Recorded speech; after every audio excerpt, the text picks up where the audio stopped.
afternoon, everybody around the world, and welcome to the Sunset Safari. For those of you who are joining us for the first time, my name is Jamie. I have Tibbs on the back with me, doing his usual fantastic camera work and leopard spotting. Out on Rusty, we also have Steph and Liam, the wildebeest. We also have Jerry and Kirsten FC, as well as Eugene, making sure all of the technical realities of a live safari are brought into a reality situation. And we are live. We're coming to you from Djuma and Arathusa Game Reserves in the Greater Kruger National Park in the Sabi Sands area of South Africa. So welcome, and send us through your questions and your comments on hashtag Safari Live on Twitter, or you can email them through to questions@wildearth.tv. So, still recovering ever so slightly from my sighting this morning. The one thing about live safaris is you never quite know how things are going to go on and what's going to be around the next corner. So for those of you who missed that particular sighting this morning, we had quite a serious skirmish between hyena members, and it was two females, one of which is the one that we think is the matriarch. We learned a great deal from it. It was difficult to see, and Brian and myself both agree it was one of the most intense sightings we've ever had in our combined years in the bush. The poor attacked and targeted hyena was seeking refuge underneath the back tire of the car and desperately trying to get away, and the vehicle actually started rocking as the other hyenas attacked her. So quite a serious attack, not as bad as the one that Scott had a couple of weeks ago, and maybe on about a par with the one that happened around the Djuma Pan. So she's fine, the female's fine. She walked away from it relatively unscathed, injured back left leg, and her ears, as usual with hyena fights, were quite savagely torn at. We've been doing a lot of research in between our drives, and a lot of I must thank you, all of the viewers, for sending through your screenshots and your interpretation of this morning's events. Just a rough summary to give my perspective, and from what I've double-checked from the screenshots that everybody sent through, as well as the information. I was wrong. Somebody picked up on it, and I'm really grateful for that information. Corky was not involved in the attack. The attack was Pretty. It was Pretty in that sighting attacking the hyena, and it was Bella's mother that was also the main antagonist in that and she was particularly savage in that attack. And I think what we've learnt almost for certain as we can be in any kind of interpretation of these events, is that Bella's mother, big stocky girl with very dense spot concentration, she is the matriarch of that clan. I think it's almost certain. As to where the hyena with a big scar on her back is, we haven't seen her in a couple of days. I think the last sighting was around January the 6th. She's got a big scar on her back. She's the mother of June. I don't know where she is at the moment. I don't know how she fits into this hierarchy. What was interesting about the sighting this morning is that Bella's mother went back and came back to investigate the scene with Corky. So how this all fits in terms of the hierarchy, I would say Pretty and Corky are both fairly high-ranking, particularly Corky. But it was an intense sighting. It was a highly emotionally charged sighting. The noises that come from the hyenas in situations like this are heartbreaking. So difficult to watch, but also an incredibly valuable learning experience. And thank you to all of our... Wait, let me get to the top of this rise first.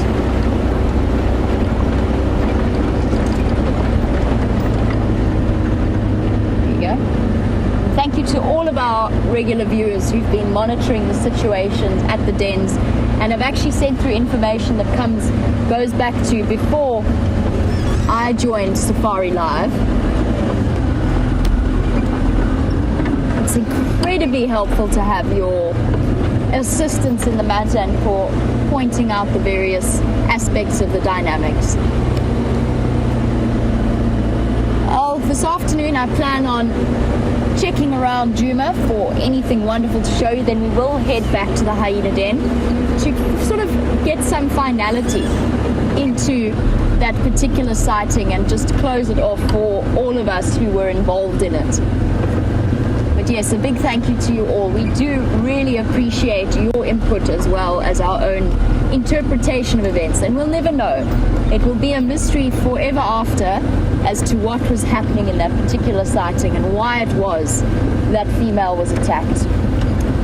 Alright, well, that was all I really had to say in my introduction, and I believe that Steph would very much like to say good afternoon to everybody, so I'm going to send you across there.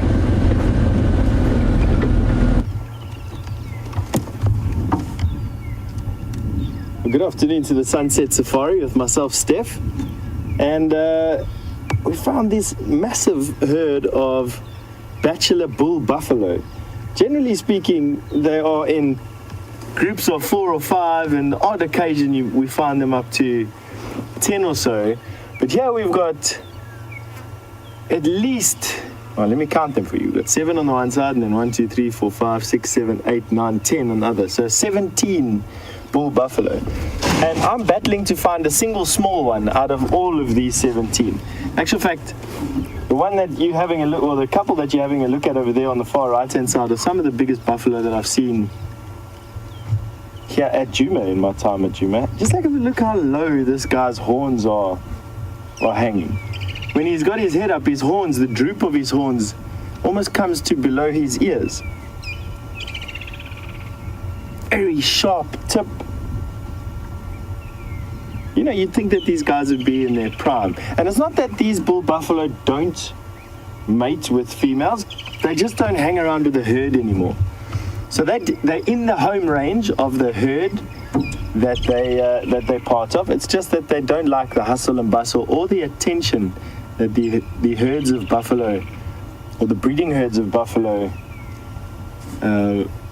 get. And so these guys, generally speaking, like to hang around in thick bush drainage lines, come out, lie in the mud, go back again. Now, obviously, Buffelshoek Dam is very dry at the moment, but there is still some water under this crust of mud, or dried mud.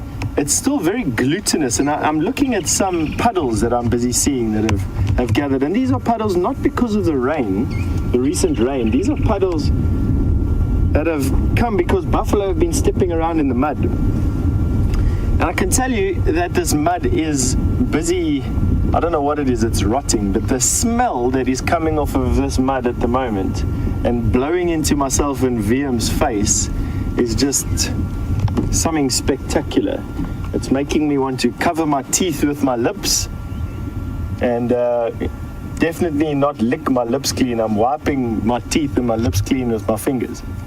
It is horrendous. What we're going to do, have a look at how many buffalo there actually are. Let me just try and get out of the way. I have been watching the acrobatics that we have to do to get out of your shot, or at least for me to get my pink bald head out of your shot. There's the rest of the group of the buffalo that were here.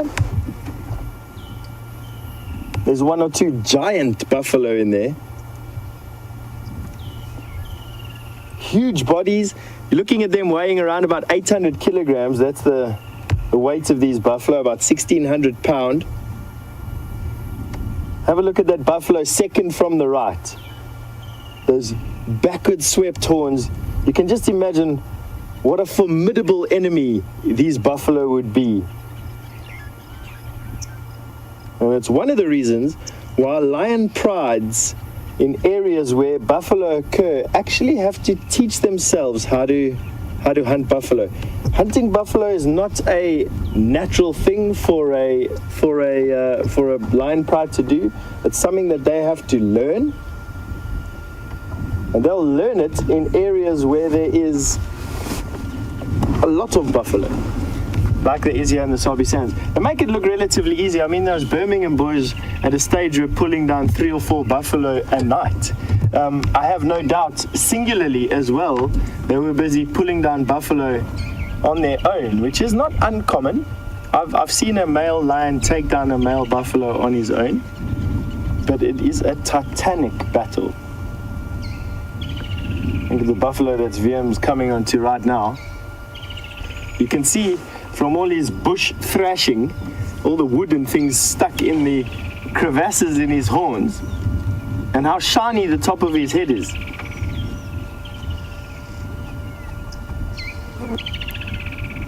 Ooh, this mud is stinky. It smells like a mixture of algae, stagnant water, Old towels. the old towels, as VM was saying now, dead fish. Yeah, it's not my favorite smell, I can be honest with you there. For those of you joining the show for the first time or are new to watching Safari Live and Wild Earth, oh, excuse me, saw the back of my head over there. Should have painted a face on it for as long as what you were staring at it.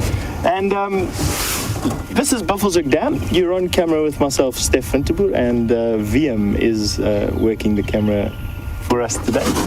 We've got another buffalo coming in at the back. This is Buffelshoek Dam, one of the better game viewing spots that we have, although for the first time in Wild Earth history, this dam has dried up. And generally speaking, when I got here in May, there where that buffalo is at the back over there, the water was knee deep on that buffalo when I got here in May. After not such a heavy rainfall year, just an average rainfall year. And between then and now, it's just gotten gradually dry to where you see it at the moment. There's still water in here. I have no doubt that this dam is actually just below or above the water table. I think let me say the water table is just below the crust of mud that we're seeing here.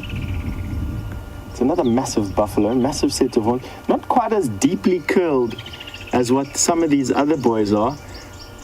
For instance, the buffalo that's walking away from you in shot, he's got a very deep curl. The buffalo that's walking to his nose has got a very wide set of horns. And by wide, I mean probably from the outside bend to the outside bend, 1.5 meter. Much wider than what you think. Now this herd is not a structured herd. It's not a permanent herd. This is a bunch of bulls that are loosely associated to one another. They will be part of the breeding herd. They'll be part of the herd bulls, but they will not stick with each other all the time. They will come together and then they will move apart. And I think it's got a lot to do with companionship. It's got a lot to do with safety. It's got a lot to do with what area they're in, what predators are around. Djuma, or not Djuma, I must be honest with you, Djuma is much bigger than where we can traverse. But where we can traverse, we haven't seen, or lions are moving through. We haven't had lions resident here for quite some time. And I think that those factors are having an effect on these buffalo numbers. And one of the reasons why these buffalo are here today, I think, is because there hasn't been much lion activity right in this spot and in this area for quite some time. It's not to say that the lions won't come back. In actual fact, I think that lions follow around these bachelor herd of buffalo, and I think that we can expect them to come around quite soon. Have a look at how deep the mud is there. That buffalo is about to sink belly deep into this cesspit.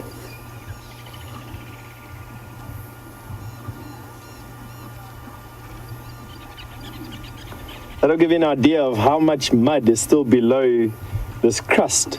This crust's probably about 1/2 foot thick, and under it is this jelly-like mud, and into the mud, or into the cavities that these buffalo create, they hold water, and the water will seep into, and as you saw from the picture VM was showing to you, look at this buffalo digging there in the mud. It's where they get their name Dugger Boy from. So old male buffalo that hang around in mud pools like this are called affectionately Dugger Boys, which mean mud boys.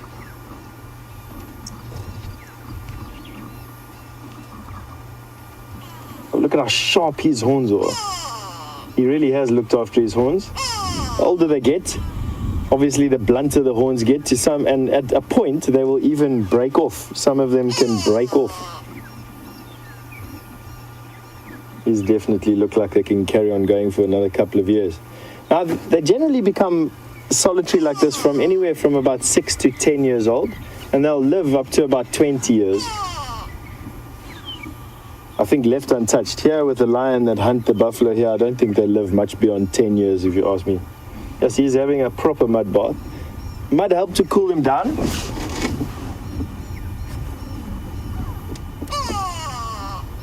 It also helps to coat their skins, and when it dries and they scratch the mud off, it pulls parasites off of their skin. It masks their scent, and especially this mud, I think this will mask these buffalo from anything.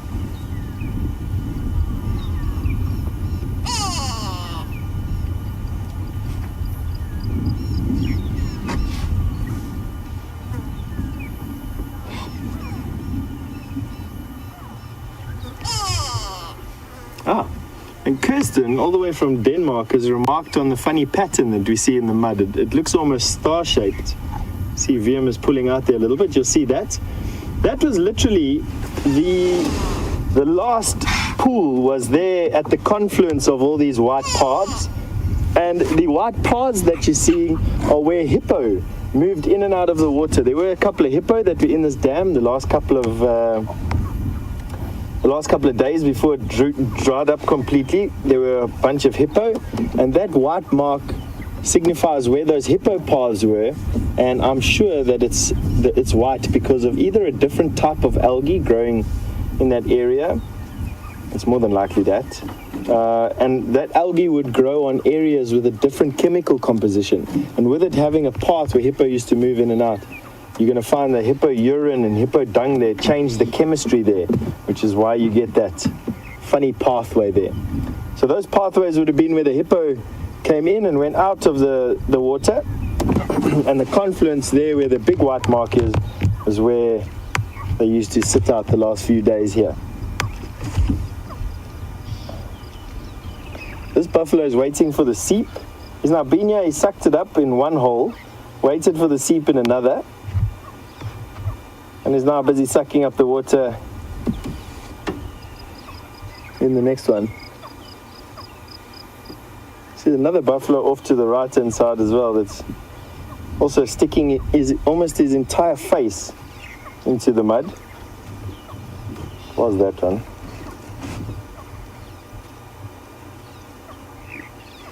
You can have a look at the dried mud on the back. He's already had his mud bath today or yesterday.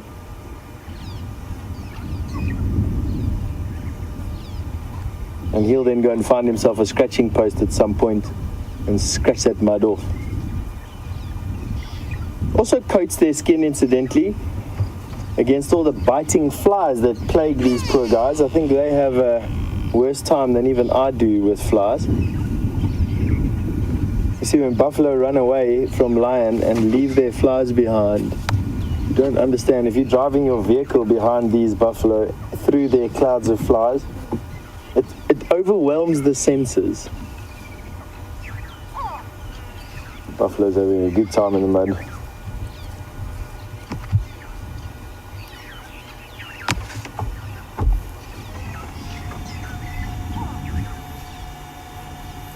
Now they look quite slow and ponderous when they are walking around like this, but let me tell you something, they can shift when they need to.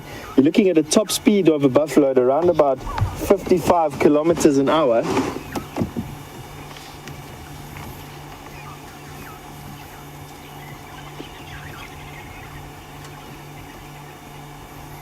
And they can get up to that 55 kilometers an hour very quickly.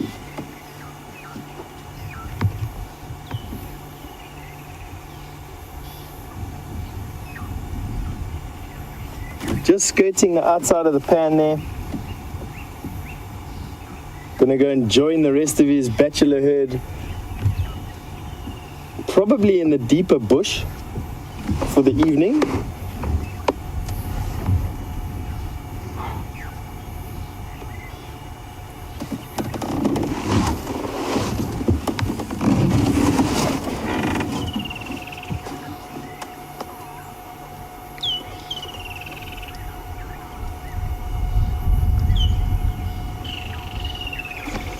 Nigel has just commented on the fact that women spend fortunes on mud baths when these buffalo just sort of get it for free. Let me tell you, Nigel, the smell that's coming off of this mud, I wish your television screen was one of those scratch and sniff versions. You definitely wouldn't want this stuff packed on your face. I think you'll immediately die of some or other horrendous infection of some sort. Now, these buffalo look like they are leaving the pan.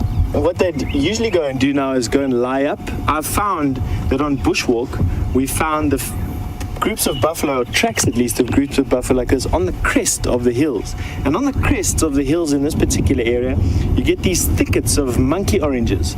And the monkey oranges generally they've got these clearings in the middle for whatever reason. I haven't quite figured out why the clearings are there yet. And inside these clearings is where you find all the tracks of these buffalo that have lain up in those areas at night time. And I think what they go and do is they come for a drink during the day, lie up in the mud to cool off, and then as the day gets a bit cooler, they start feeding their way up the slopes, and they go and sleep on the crests in these thickets where it's protected, quiet, there's some good grass, and these thickets provide them some or other type of protection, I'm sure. I'm actually quite glad that we got to see that. Went from almost 20 buffalo down to just 3. There's the one on the dam wall, one standing hock deep, and then one on the other side of the dam in the mud pool that they created.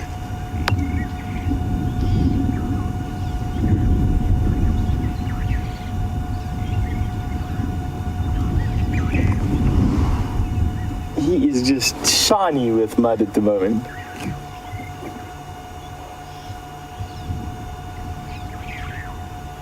Now that at least probably won't have this dead fish soup that the rest of this dam has got in it. And if I had to get covered by mud, that is where I would choose to go and go for the mud bath. I do find that these mud baths can be like quick stand for animals out here. The seep will happen in the middle of that mud. And what happens is some animals will come down, especially inexperienced animals. I've seen a lot of impala do it, young impala. They want the water, they're thirsty, they walk there, they get stuck in the mud, and that's exactly where they get caught and eaten. Crocodile, lion, leopard, I've watched them all go after animals stuck in the mud like that. Hyena come out covered in mud, but having gotten their prize.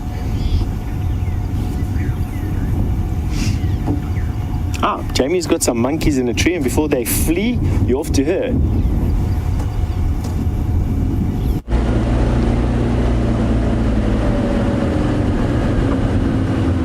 Hold on, there it goes. You know when you just have one of those afternoons? Oh, we found one in the tree. Sorry, Tibbs, I wasn't even watching. I was looking at the one on the ground. We haven't quite lost the monkeys yet, but it's been one of those afternoons so far that our regular viewers will be familiar with, which is where everything runs away. Been trying to find animals to show you, and every time I stop to put them on camera, all we see is a bottom disappearing into the bushes. Luckily, this little baby monkey has decided to be a bit more camera friendly, sort of. No, I'm going to tuck myself in the most impossible position so that you can't look at me. Oh, hello. It's actually quite curious, I think. Just to come and investigate from the safety of the top of this knob thorn. I always find it amazing the way they can pick their way around those knob thorns. What are you eating? Oh, that does not look safe.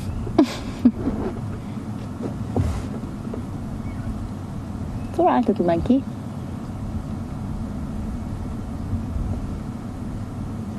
Munching, I think at this point, maybe on some of the leaves, but more likely trying to catch insects or something up there.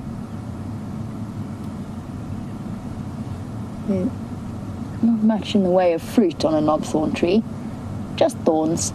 Watch the way it picks its way delicately down each limb.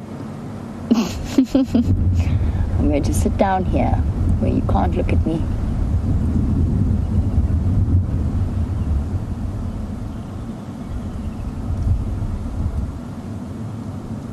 interesting to see how the different animals react to our presence. And there's certain monkey troops that are much more secure with the vehicles and others that are less so.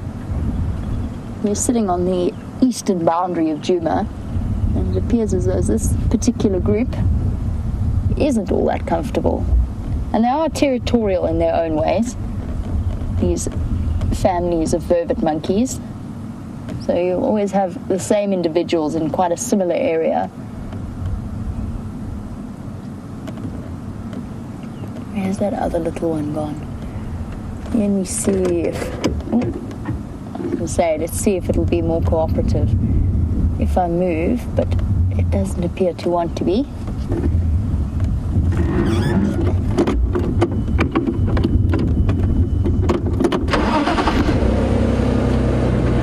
Let's have a look.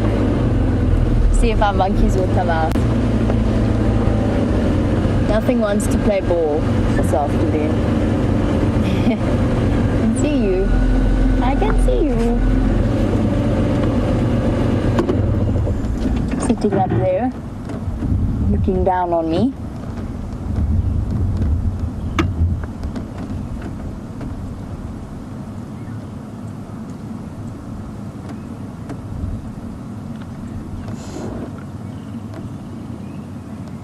Now, the monkeys this afternoon don't want to give us a clear view.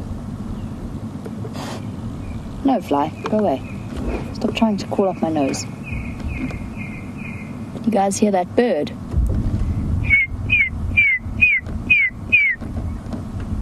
Red-crested korhaan doing its mating call. It sounded fairly close. Just trying to listen to where it came from. That'd be nice. It's been a while since I managed to put a red-crested korhaan on camera. Let's see if I can spot it. Somewhere on the Torchwood side, I think. So this time of year, for both the korhaans and the bustards, so those black-belly bustards that we often see on drive, is breeding time. It's when they're at their most vocal.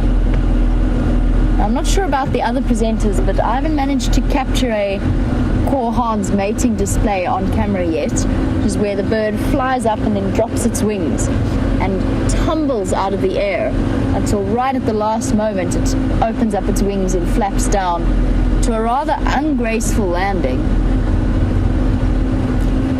They're quite big birds, so similar to the black-bellied bustards that we often see, just a little bit smaller, about this big. And very cryptically coloured. No sign of it. Oh well, it was hopeful.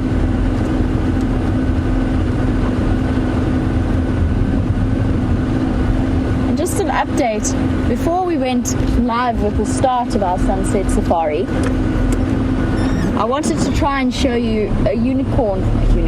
Well, yes, okay, let's go with a unicorn. I now cannot seem to call it an impala. The impala with the one horn and the damaged eye. He's still around, he's still alive.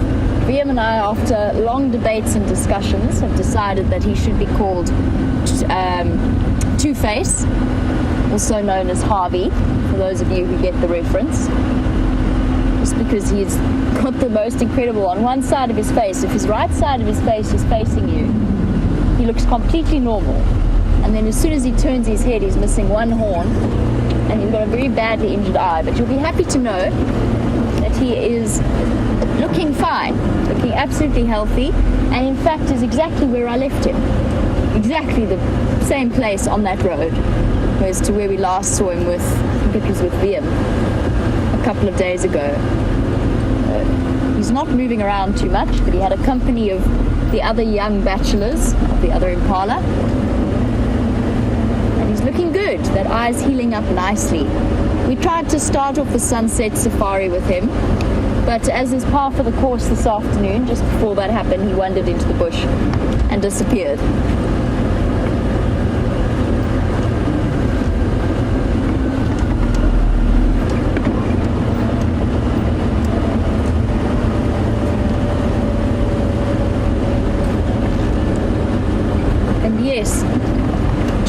go back to our vervet monkey sighting.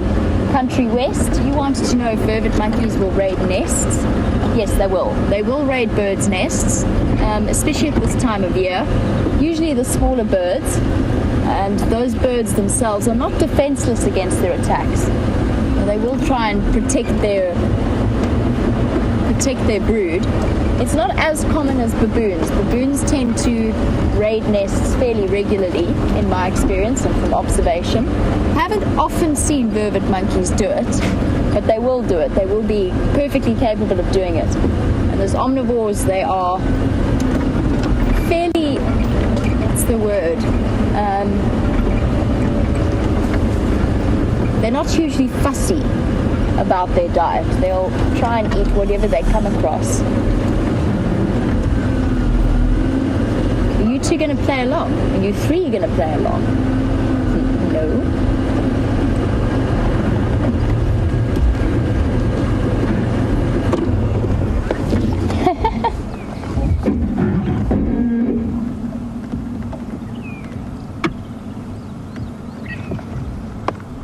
Here we go. A trio of waterbuck bulls. The only one who's being vaguely cooperative is this gentleman on the right. Now I'm chuckling at it just because it's been the pattern of this afternoon, but the reason all of the animals are doing this, and I'm sure you must have picked up on it from the sounds coming through our microphones, it's very windy this afternoon, and it's making everything feel a little bit insecure. It's windy, it's also quite muggy. It's sitting at 30 degrees centigrade this afternoon, which is about 86 in Fahrenheit. So it's gone from our cool, cloudy, rainy days and back up to hot again. I wish the lower temperatures had lasted a little bit longer, or that we'd had a bit more rain. But I guess we've got to be grateful for the rain we did get.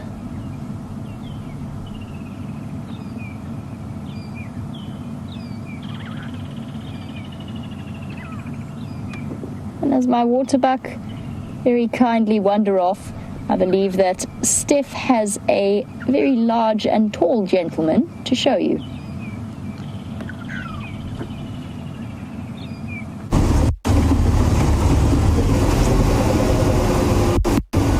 Well, welcome back to us. Our signal is a little bit jumpy, so you may or may not be able to see what we've got for you here, but let's see if we stop moving. We can get him. One beautiful camel horse with a necklace of red-billed oxpecker on him. And I know it's a male because the tops of his horns are bald. I know there's a certain kinship that I should be feeling with this giraffe. I just don't understand what it is. But have a look at those oxpeckers busy combing through the fur. He's got quite short fur. These red-billed oxpeckers will be combing through that fur to try and take the ticks off of him, clean him of mites, get rid of scabs. They eat a lot of blood. They clean out the giraffe's ears. They'll keep wounds clean.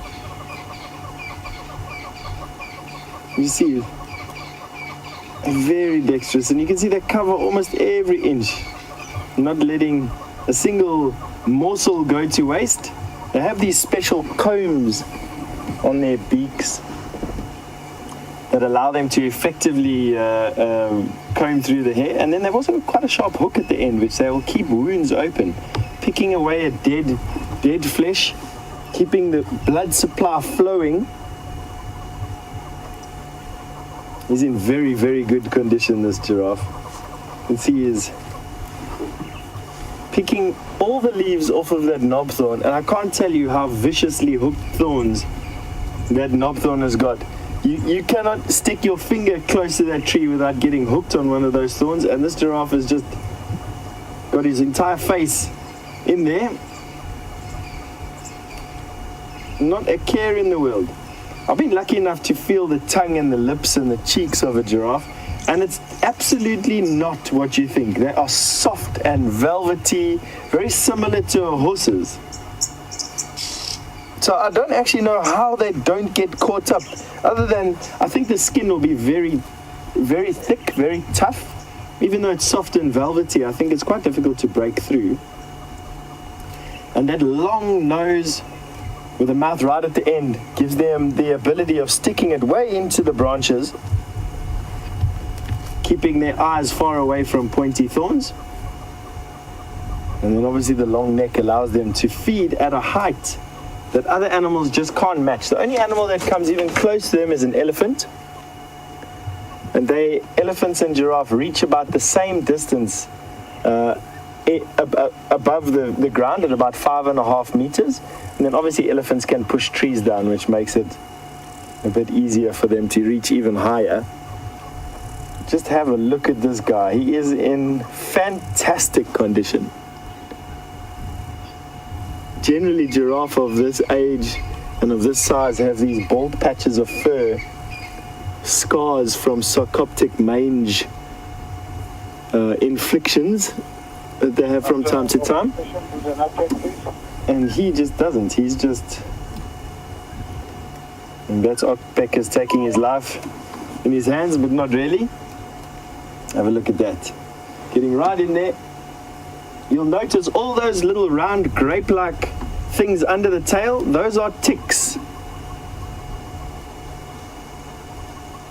I must be honest, it's something that I don't really, I'm shying away from trying to imagine what it must be like to have that many ticks in that area, and the thought is just horrifying. But ticks are common out here, and you can actually tell the condition of a lot of these animals by having a look at their tick loads. Ticks are common. Ticks only really get out of control when animals are in very poor condition and their immune systems can't fight off the ticks, and they can't move around, and they basically can't shed the ticks off.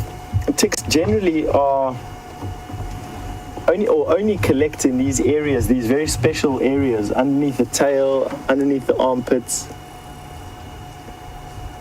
under the ears, and he doesn't have bad infestations of ticks in any of those areas. Now he's moving off. I think let's see, we're going to reverse a little bit so that we can keep him in sight for you. I think it's a good idea that we spend some time with him. It's always nice to spend time with the giraffe. They're quite peaceful animals. They can definitely alter a person's mood. Not very vocal, even though they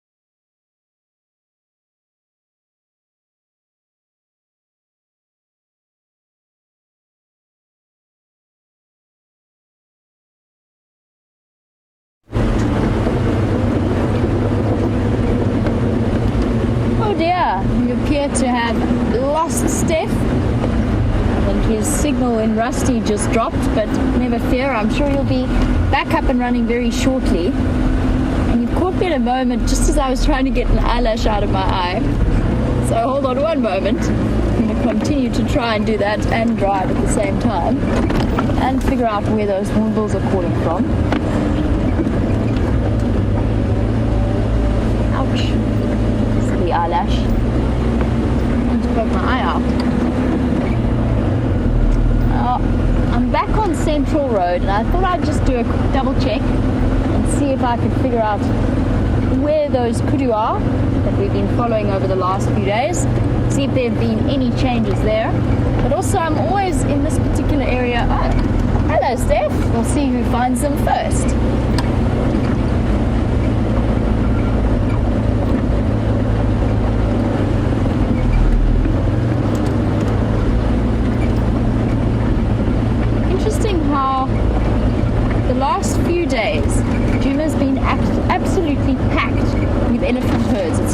every single road we turn down has had a separate elephant herd on it. And all of a sudden in the last 2 days, they've completely moved off. It's just interesting the way they decide to move and how they move as a group. And move off as a group, even though they're separate individual herds. Of course, one aspect to that is the tannins that the trees are releasing, but the other browsers are still around. So tannins, for those of you unfamiliar, is the substance that trees produce that makes them taste very, very bitter and unpalatable. And they start to secrete those chemicals when they come under, you could almost phrase it as coming under attack by browsers.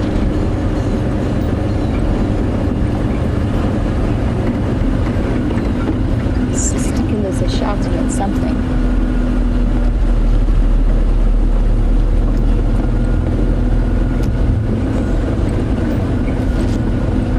But yes, sorry, where was I? So when they start to come under attack by browsers, they'll release these chemicals that then make them taste unpalatable, and the browser then moves on to the next tree. And it's one of the ways in which nature has evolved in order to stop trees being completely eaten to the point that they die. So it creates a sustainable use of those trees. Also, you'll notice that browsers, much like this herd of impala, will walk into the wind for two reasons. One is the tannins. So the production of tannins stimulates production of tannins in other trees. But also because obviously then they can rely on their senses in order to smell if there's any kind of threat moving ahead of them. It's quite a large herd. And again, much like that monkey that we saw, impala herds tend to move in fairly similar areas.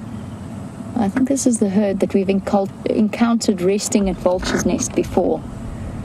All the babies clustered in the shade and the adults moving around on the outskirts. Oh. Here come some little ones wandering through.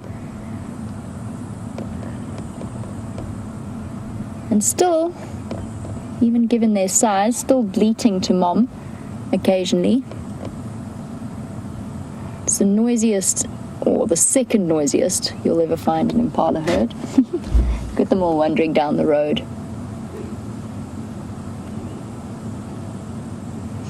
Here comes the big ram at the back.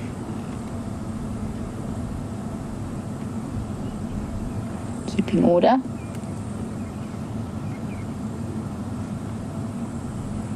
Amazing to think that these are the little ones now. So the impalas are going to have to make space for them. That zebra just chased them. That's interesting. Not chased them as in fully chased them, just sort of trotted forward and pushed them out of the way. Hello, zebbies. They can be surprisingly aggressive animals when they want to be.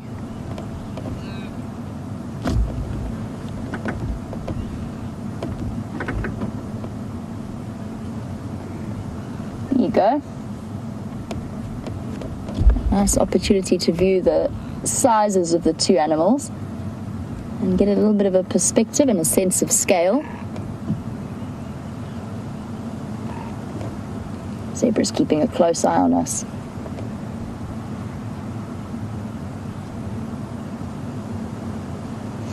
You can see how skittish everything is.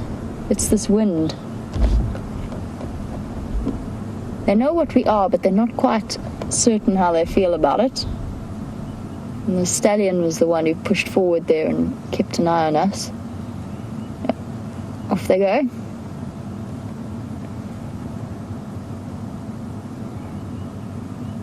Stopping to give us a disgruntled look on their way. Running again. Oh, it's definitely the wind. Or possibly they can smell some kind of, maybe it's blowing some kind of threat scent towards them. One of the predators maybe. You never know. They look unsettled enough for that to be the case. I wonder if the lions didn't come through last night. It's difficult to see tracks of this kind of soil after the rain. But I wouldn't be surprised. or that's the impalas contact calling to their little lambs.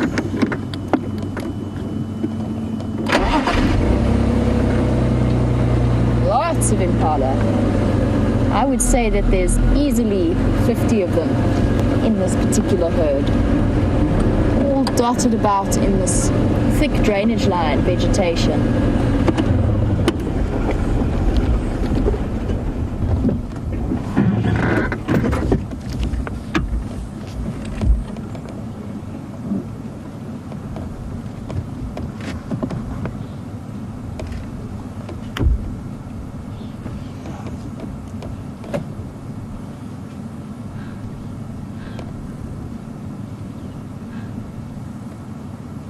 Got a question that's come through from James Taylor about the impact of the drought the effect it's having on the animals. And James, you would like to know if an adult female antelope, for example, or any adult female animal that is lactating at the time, whether if the drought ever became so serious that they would be able to drink their own milk. The answer is no. They wouldn't, and they would not actually compromise their youngsters in that respect. It's amazing how strong that maternal instinct is. But no, and especially for impala, short of applying for a job as a contortionist in a circus, it would be really difficult, although possibly quite interesting to watch. But no, they won't drink. What will happen though, James, they will stop lactating. If the drought gets to a serious point and they can no longer supply the needs of their youngsters, but their bodies can no longer cope with that pressure, they'll stop lactating. Luckily for these little baby impalas, they're actually almost pretty much out of the woods in that respect. So even if their mothers did stop lactating, they would be able to survive. They're already eating solid food. We've seen them ruminating already, something we discussed with that baby giraffe as well, in terms of their ability to survive. And I think these little ones at this point would be fine. That's one of the reasons that they grow so incredibly rapidly, is to reduce the amount of pressure that they put on the females' bodies. So already that the females are pregnant for at least half of the year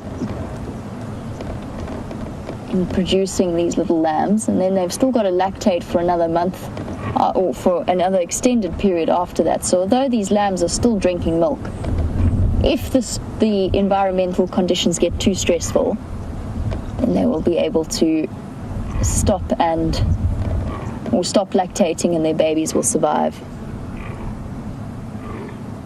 And gentle grunts. The zebra have decided that they're brave enough to come and join us.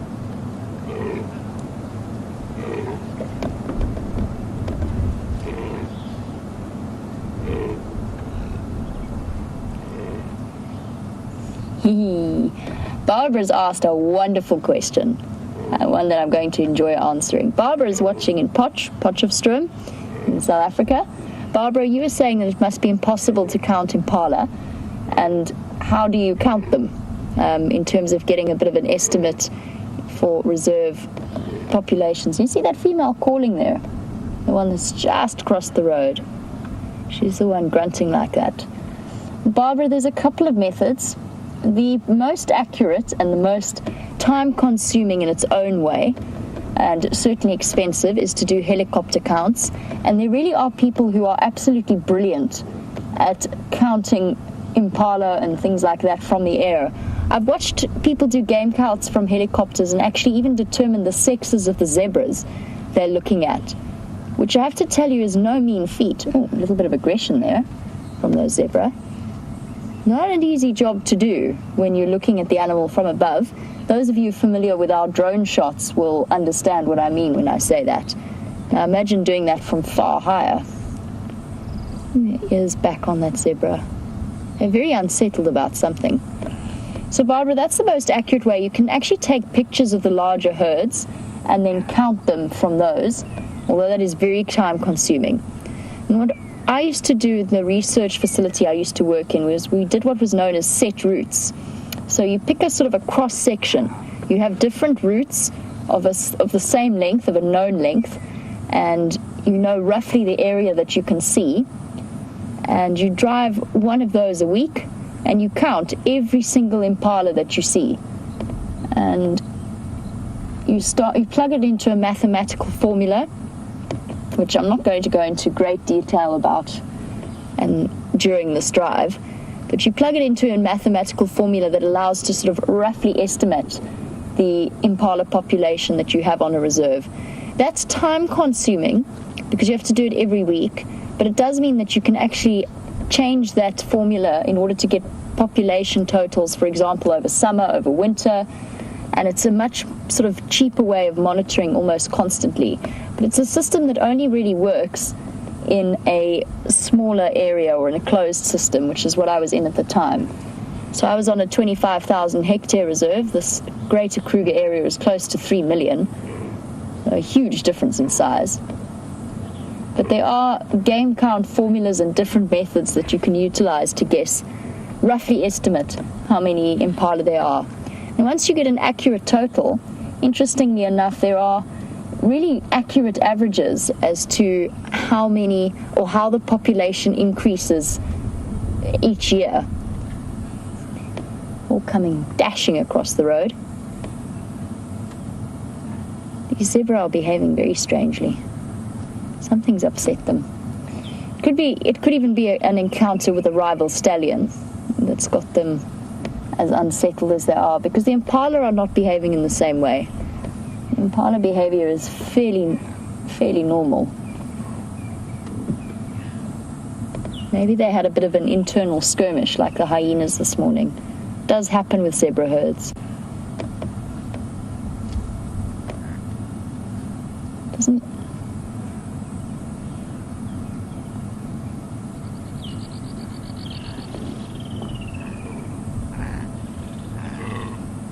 go.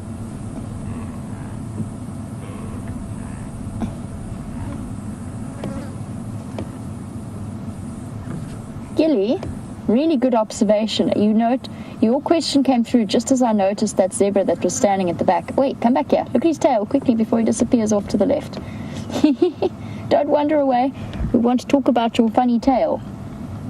So Gilly's noticed this shorter tail on this zebra and wants to know if there's a chance, because it's also got white hairs growing out of it as opposed to the long swishy black hairs of a normal zebra tail.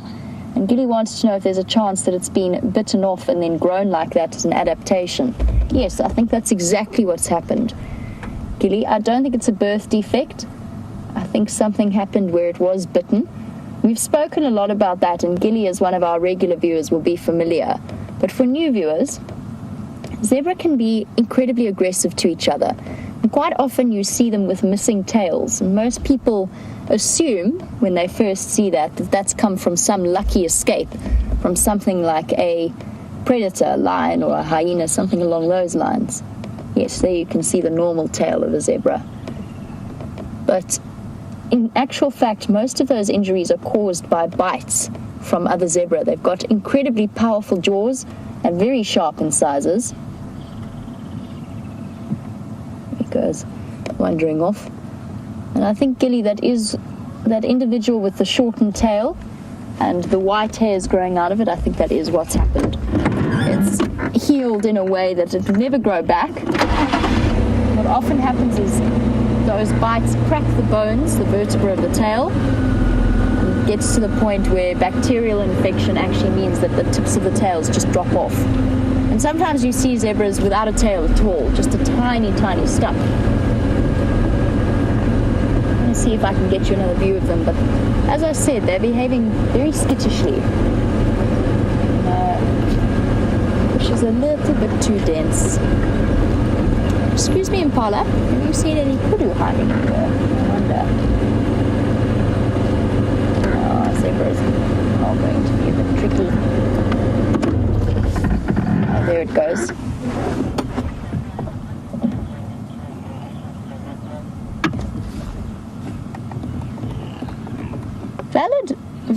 Valid question. So this morning, during the hyena attack, I mentioned that the hyenas had sort of clustered around the back of the vehicle, and they definitely at certain points were touching it. So that poor hyena was searching for refuge underneath the cavity of the vehicle. Again, something absolutely fascinating about that sighting, the fact that that hyena was able to recognize and acknowledge the fact that, let's have a look, we've still got some impala there while I chat about this question. The fact that it was able to recognize that we were a possible safe option to help protect it is really, truly incredible to me. And Jen B, you were wondering if maybe the zebras smell hyena blood on the vehicle. Yes, it's a possibility. I'm just trying to think. The problem is that we've been sitting downwind of them the entire time. Now we're sitting upwind of the impala, and there's been no reaction from them. Now, I'm not certain where the two different species stand in terms of the sensitivity of their noses, but I don't think there's that much difference in their senses of smell. So I think the fact that they are comfortable with our presence maybe disproves that idea. Not a bad suggestion, though, one I hadn't even thought about. I didn't even think about investigating the back of the vehicle, actually, after that happened, which maybe I should have done. I certainly think there would have been some blood transference. These impala look stunning in this light. You really get an idea of the shine that comes off their coats.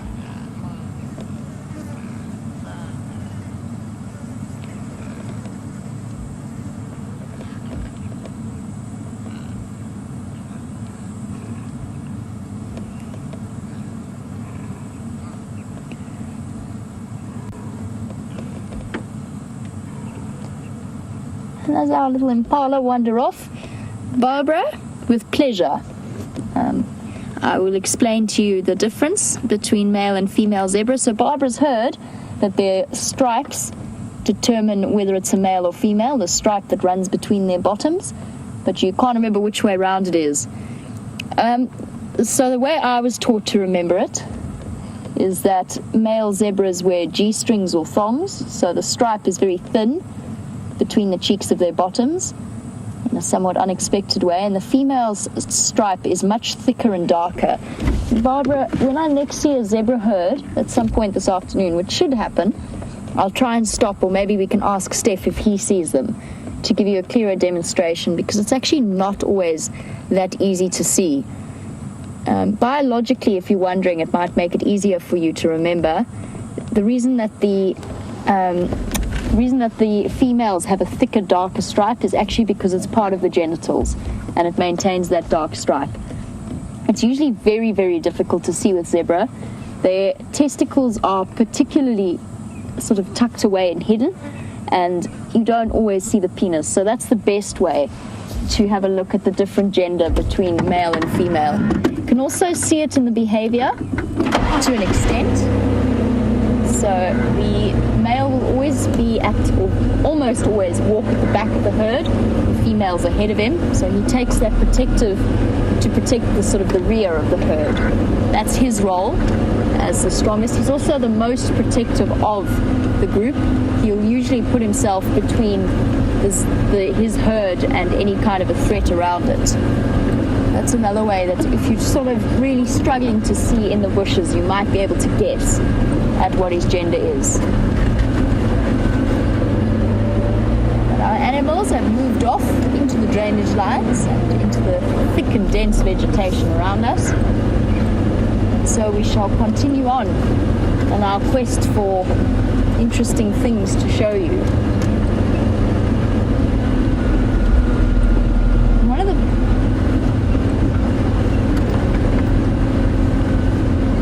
Steph's managed to accomplish something that I have not, which is to get some Inyala on camera this afternoon. Let's pop over to him and see what those beautiful antelope are up to.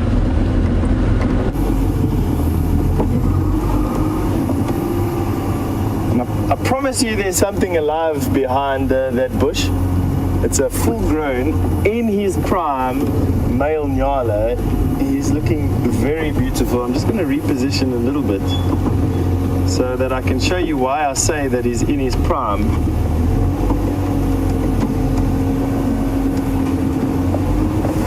most of these antelope species that have horns, we can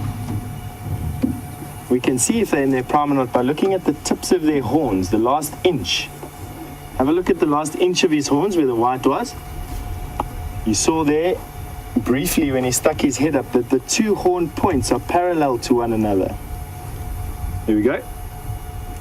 Parallel to one another. That tells me that he is ready to fight and fight hard for females. If the points were pointing toward one another, he'd be immature, and if they were pointing away from one another, he'd be past his prime. So this is a prime bull Nyala, and he is magnificent. Have a look at him. Coat, face, body, all in very, very good condition. Standing side on to us. It has to be one of the most striking antelope that we find out here. Long shaggy coat, socks, beautiful horns, stripe, very pretty face.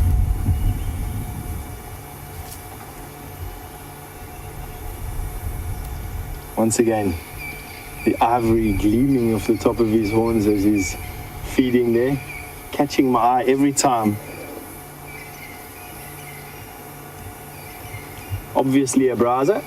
And have a look at that ivory that VM's pulled onto right there. Have a look how sharp those horn tips are. Now male Nyala will weigh anywhere up to 100 kilograms. You can imagine all 100 kilograms of him behind those points. Have a look at those lips nibbling on all the bushes. Very similar to that giraffe that we saw a little bit earlier. Nyala are also ruminants. Very successful way of eliciting food out of the bush. They use a system of fermentation in their guts, which allows them to break down plant cellulose, which is actually quite a difficult thing to do, to be quite honest. Plant cellulose is one of those substances very similar to keratin, where only very few specialized animals can actually. Now why he did that was because he came into the open. Oh, look at that. Screenshot, everybody. Don't be shy.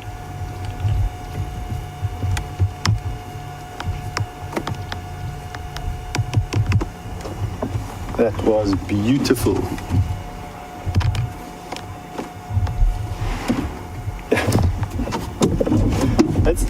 Eric has just asked me probably the question of the day so far. Are those colored socks for camouflaging his feet in the grass? Eric, it would seem apparent what those socks would be for. However, it is an enigma to me. I have a funny feeling it's probably got something to do with reproduction, because otherwise kudu and bushbuck would share those common sock colors. I think it's just something to do with their coats that they have. It's just part of the reproduction selection that females have for Nyala. If we get one last look at him.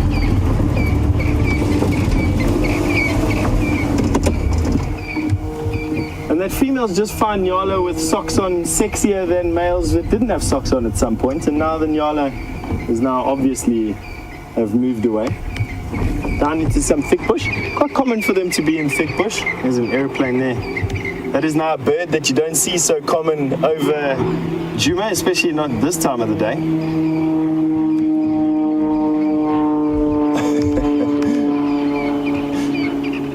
That is how people get in and out of here when they don't drive. So that's one of these little bush aeroplanes that frequent the skies around the Sabi Sands. Absolutely not that common over Djuma. Most people drive into Djuma and Arethusa. Whereas in the south of the Sabi Sands, south and central of the Sabi Sands, most people fly in. I remember from my time spent in the south and the central part of the Sabi Sands, it used to drive me absolutely insane. The skies are just full of aeroplanes. Now that Nyala has moved off into some thick bush, some very thick bush. We won't be able to go in there. It's similar bush to what we're driving through right here. This road cuts through a thicket that is probably about 50 to 150 hectare big. Now, I'm quickly going to cut this down. I'll answer, there's a question coming through, I'll answer it in a sec. I just want to cut this off. We try not to drive around bushes like this simply because we just create more roads. You might think that that's being a little bit weird because of the fact that we go off-road, but roads are quite difficult here for us to rehabilitate, and so we'll try not to.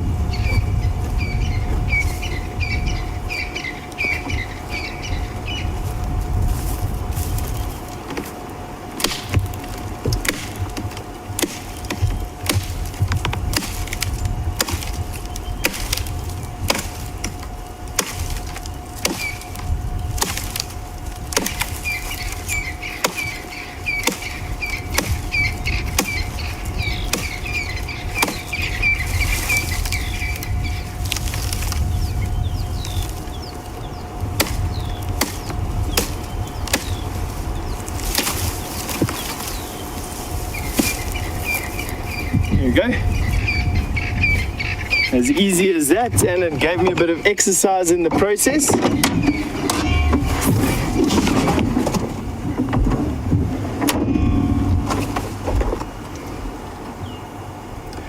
So just plug myself back in. So back to the explanation why we don't just drive around. We try and limit the damage that we do to the bush here as much as what we can, to be quite honest.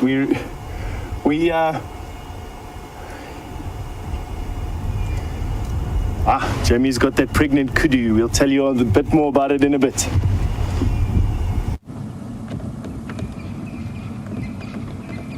Hey, wonderful news.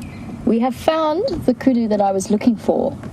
She is hugely pregnant. I know it's her, and when I have an opportunity, I'll be able to show you why. But she's got a very distinctive stripe pattern on her right side, around the sort of the last stripe towards her bottom. Still no baby yet, but she is definitely looking really close. I would like to say that I tracked and found her, but actually this was pure luck. We've just been fortunate that they've been moving in a relatively small area on Djuma. It's still been fascinating to spend as much time with this group as, or at least trying to find this group, as we have over the last few days. I'm going to slowly inch forward. I didn't want to scare her off. Promise you she's the one we looked at that first afternoon that we said we're just so close to popping. And in fact, even her spine is starting to look prominent because that baby's hanging so low in her belly. There's another pregnant female off to my left here that I'm going to show you first. We accepted the challenge of trying to find you, or trying to get you a live kudu birth. I think it would be extraordinarily lucky if we did, but I'm not giving up hope.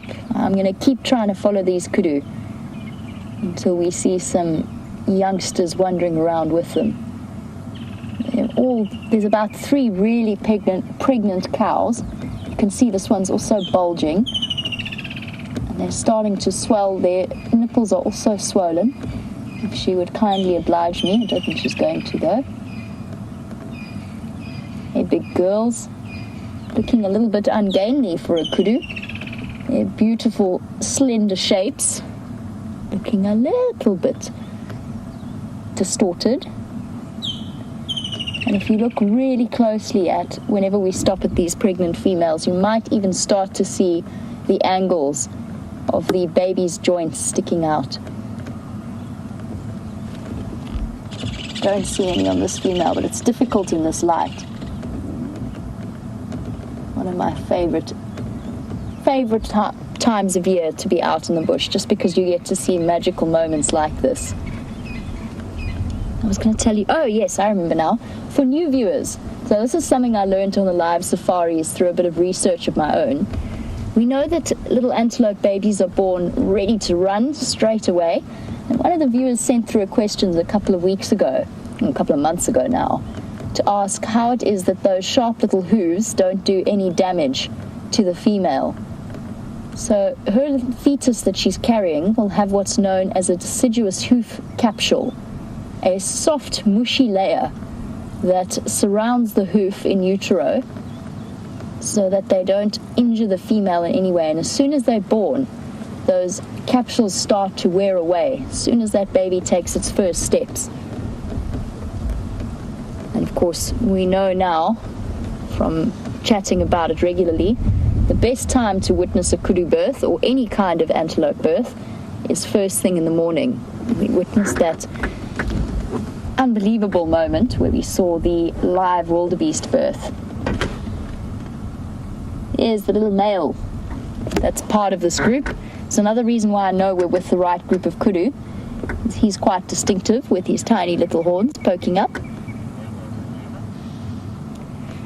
And when I have a moment, when she's moved away a little bit, I'll be able to show you the kudu female that I was talking about and that distinctive stripe.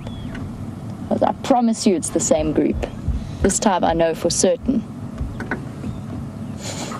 I love teenage kudu and Inyala. They've always got such gangly shapes to them.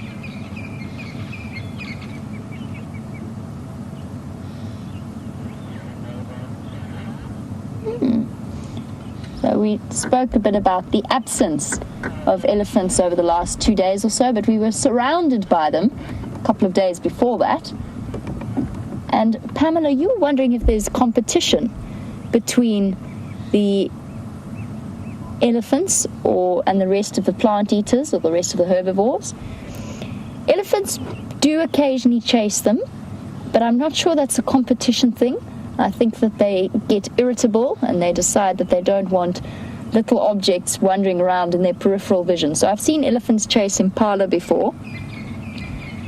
It's one of those inexplicable aspects of animal personality that I can't quite explain. But in terms of competition, not really. They don't compete hugely. Now, interestingly, in times of drought, the elephants can actually be of huge assistance, or particularly after the winter season, so after the dry season. They actually help the herbivores. And the reason they do that is they go and they push over, especially around October, trees like knobthorns that are starting to get their new growth and the most nutritious leaves that sit at the top. So once an elephant has pushed over a tree, you'll sometimes find that the herds are being followed by especially animals like kudu that move behind them as a way of getting access to new growth that they otherwise might not be exposed to.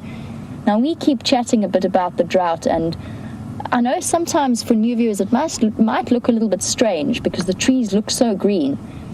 You'll have to take our word for it when I say that the grass should be at least, in this area, should be at least stomach high on this kudu. It's really the grass layer that's suffering. The trees maintain their greenness, but their growth is going to stop fairly soon. The only reason they can maintain the green color that they have is because they've got underground root systems that can pull up moisture from underneath the surface of the soil. But those eventually dry up as well, and the plants can't rely on their reserves forever. So when we talk about the effects of the drought, it's hard to watch now. It will be 10 times harder in a couple of months after our dry season, when all of the trees have turned brown. He looks beautiful in that light, though. Obviously, I'm very, very reluctant to impact on them in any way, particularly because these females are so pregnant. I really hesitate to disturb them or make them move fast unless it's completely accidental. So I don't want to drive right up close and disturb them, but I am going to move forward ever so slightly. Luckily, this herd is nice and relaxed, or has been nice and relaxed. Let the engine run for a little bit, get them used to the idea. Let's see if I can show you that female I was talking about.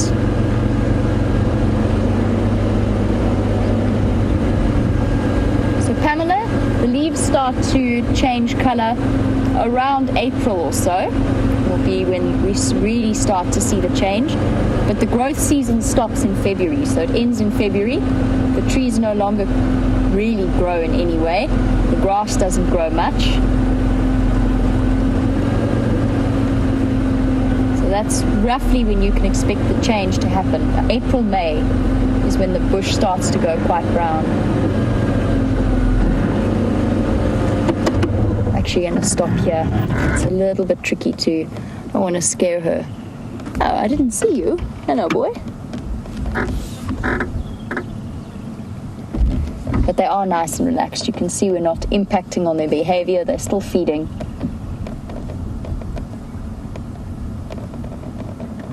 There's a pregnant female missing.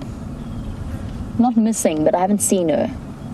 There were 3 pregnant cows when I first came across this group. I've only seen 2 at the moment. That doesn't mean she's not here. It means that I just haven't seen her. And I think this is the female I'm talking about. Is she? Can't tell. Her bottom's hidden. Look at her reaching up to try and get those leaves.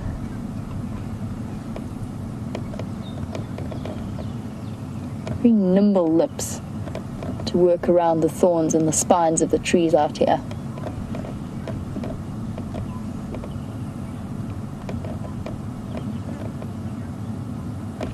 And the fact that I can't see the one pregnant cow could mean one of 2 things. 1, she's still in the thick vegetation and she just hasn't come out yet. Or 2, she's actually had her baby. I'm not sure which of the options it is. I've said before that kudu don't have set herd structures, but they do generally move about in the same groups, is what I've noticed from observation. But if she went off to have her baby, there's a chance that she's off on her own, away from the rest of the herd.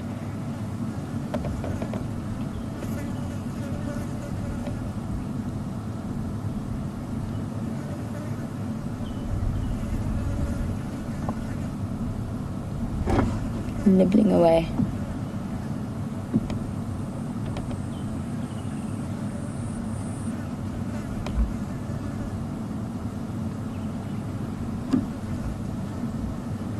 I said that I wanted to prove to you that it's the same female. Let me give it a little bit more time. Let's see if she walks forward.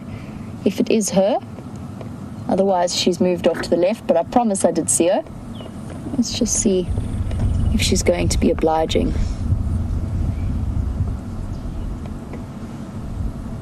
Come on, girl. Or are those leaves just too delicious?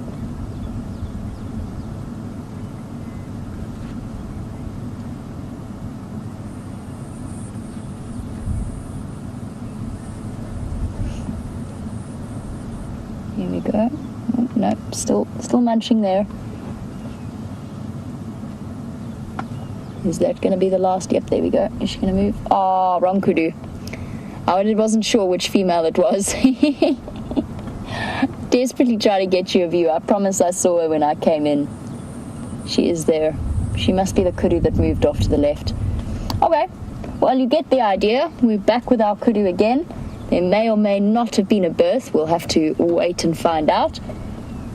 And while I make my way around these kudu without disturbing them, I'm going to send you back over to Steph.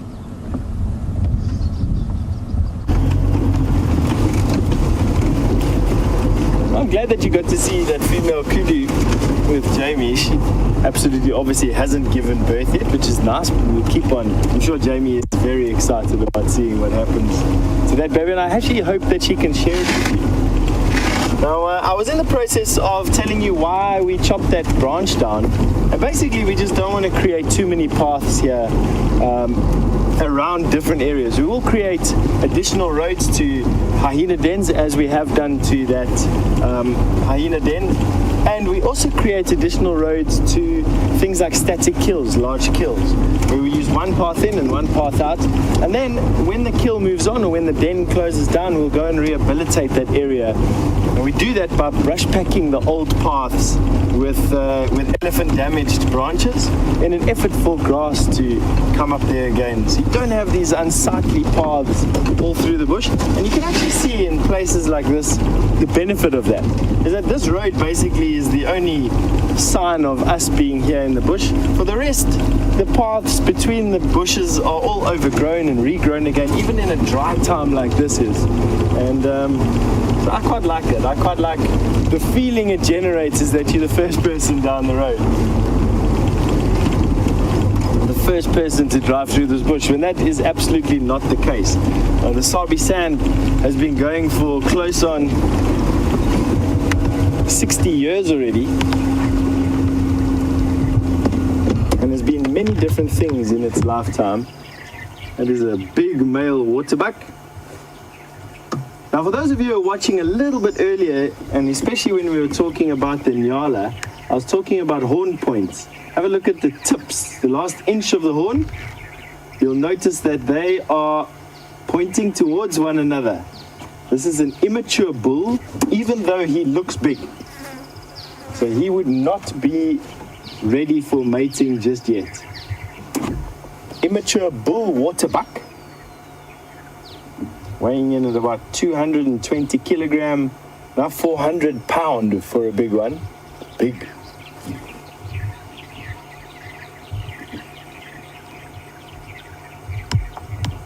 And he's just standing in the shade there. He's a grazer, so he eats grass, as opposed to the Nyala that we were viewing a little bit earlier, only being a browser and eating leaves and twigs. And quite a common antelope here in the Sabi Sand. It's in actual fact the emblem of the Sabi Sand.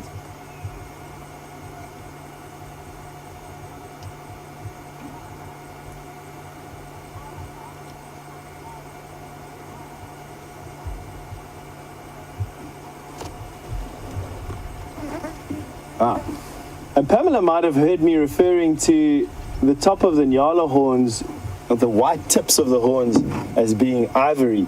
Pamela, it's just a reference to the white tip of the horn. Kudu have it as well, and bushbuck.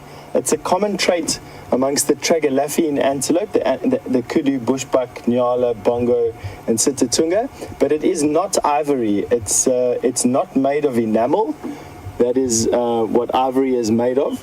It is made of keratin. It's actually closer related to rhino horn than it is to ivory, but is not in danger of being harvested.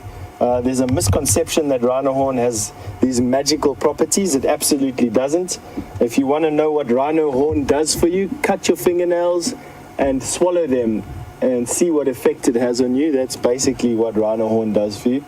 It's just keratin. It's just a large fingernail or conglomerate of hair, similar to what you're seeing on this waterbuck. His horns are also made of keratin around a bony sheath, or bony core. Sorry, it's a keratin sheath around a bony core is what I actually meant to say. Has a blood supply, so it's not an antler. North America and in other parts of the world, you have antelope that have antlers. It's very, very cold in those areas, and animals can't have blood supply going to extremities with large surface areas, and so they shed their horns in winter in an effort to help them regulate their body temperature. Here in Africa, the ambient temperatures are relatively high, and here you can have a bony core, which allows you to have a much more robust horn, and something that you can defend yourself with as well as fight for mates with. And waterbuck absolutely can defend themselves with those horns. They can inflict some terrible damage to each other. Have a look at those ridges. Those ridges are to stop the horns from sliding past one another easily, and it allows two combatants to wrestle one another, locking horns and using the pressure against those ridges to stop the horns from inflicting too serious injury. Obviously they won't. If there's a concerted attack, they'll push past those ridges, but generally they'll just wrestle with one another. Try all avenues except for deadly combat first.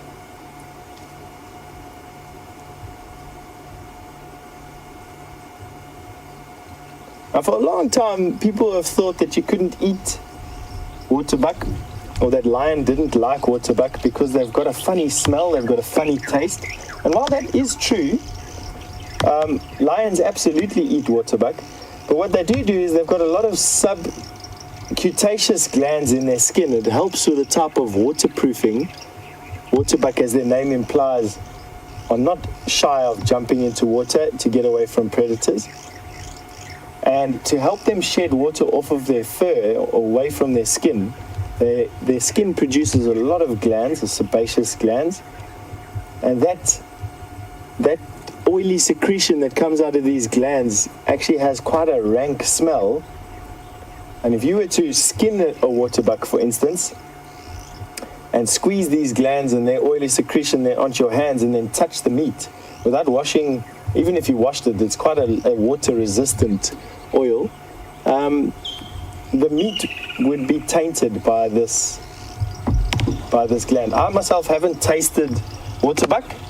I haven't had the pleasure of tasting it. I also haven't had the pleasure of tasting waterbuck meat that's been tainted or untainted by this glandular secretion, but I am told that it's not a very nice taste. It tastes almost the same as it smells. And waterbuck, downwind of a waterbuck, you can actually smell them. They've got a very particular smell about them. We're going to move on from this waterbuck, see what else we can find. Myself and VM haven't seen a cat in so long. I said yesterday. Oh, VM saw a cat yesterday. That's what he's just informed me. I haven't. I'm beginning to doubt the fact that they even occur. Yeah, they definitely. I'm the worst person in the world to come and see cats with. I have anti-cat mojo.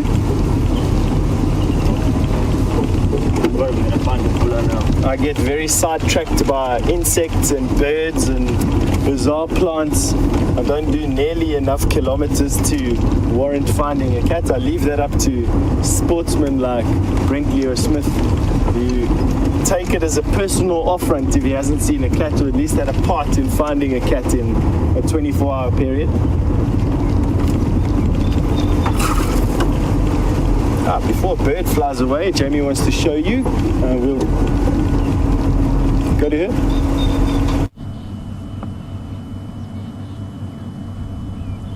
This beautiful eagle was actually having a bit of a drink in a bath in a puddle before I came around the corner and got a bit of a fright, retreating to a dead tree. It was Teb spotted it as it was having a bit of a swim, so it's ruffling its feathers.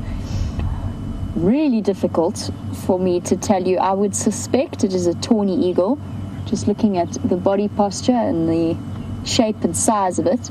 But obviously with a silhouette like that, it is really tricky. The other option is a steppe eagle, giving its beak a wipe after the bath. I suspect though it's a tawny eagle. Beautiful. Silhouetted against that dead tree.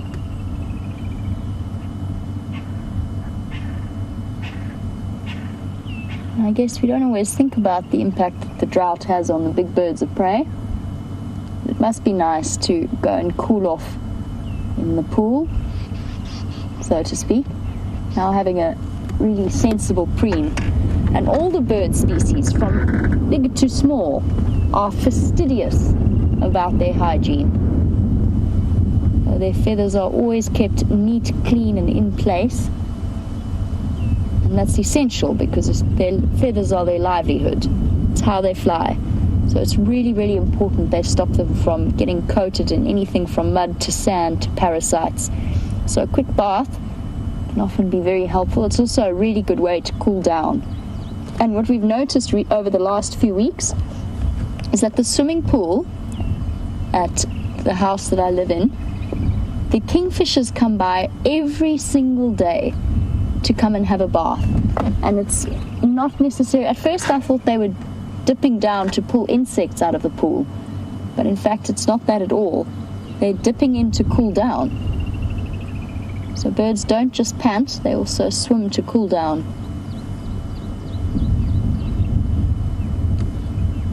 Master of all it surveys. Well, that's the impression it gives off anyway. They always look so dignified, staring out across the bushveld. Against that dramatic background. Oh, a little hop there. I just said you were dignified. You're dancing for us. That's very precarious, that particular tree. Looks like that branch looks like it's about to go. It really does. You can see it bobbing about. And I mean, that bird doesn't weigh very much. That tawny eagle, probably somewhere under 3 or so kilograms, so less than 7 pounds. But it still looks as though that branch is a little bit of a precarious perch to have chosen. That limb that's extending out is essentially dead bark at this point.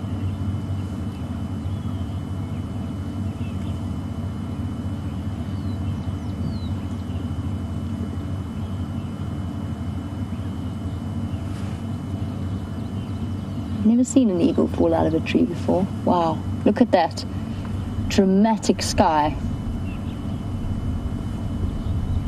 I would hope it was bringing more rain, but unfortunately I think that's the end of the front.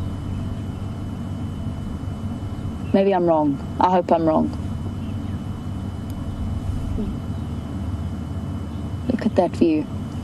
As Jerry might say, sometimes Africa provides pictures so beautiful they look as though they were painted.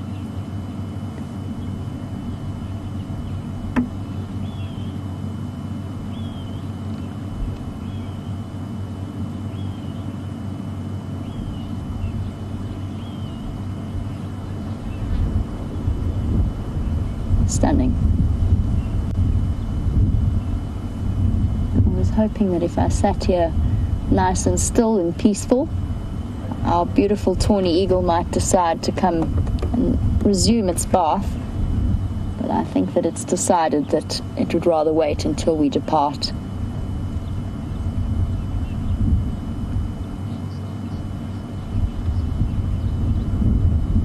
Stunning.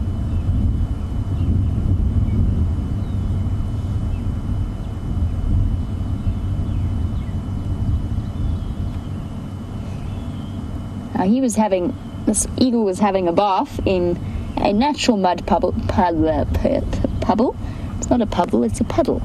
He was having a bath in the mud puddle, but I mentioned that the kingfishers have been dunking into themselves into the pool, and Mimi, you were concerned that the chlorine might hurt the bird in some way. Not in the levels and the concentrations that they're at. It hasn't had any negative impact on them. They've been dipping into that swimming pool. I will also say that the swimming pool is not bright sparkly blue at the moment. I have neglected it, so it's a little bit green and sort of more natural than it might otherwise have been. But Mimi, no, they were fine with that.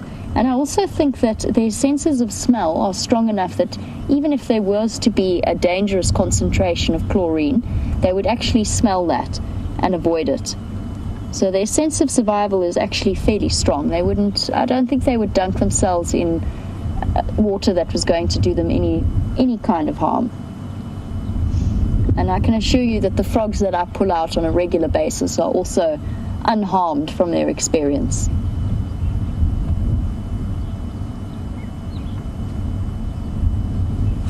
And since we're here, I'll just show you the mud puddle that he was having a swim in. So nice to see groundwater again. It really, really is.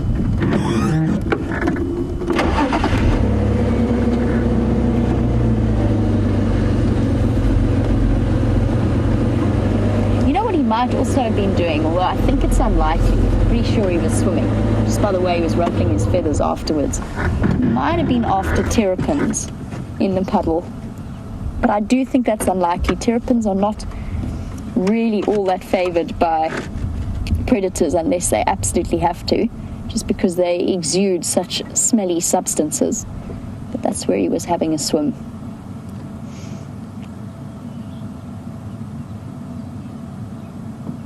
And behind that, the backdrop of the Drakensberg Mountains.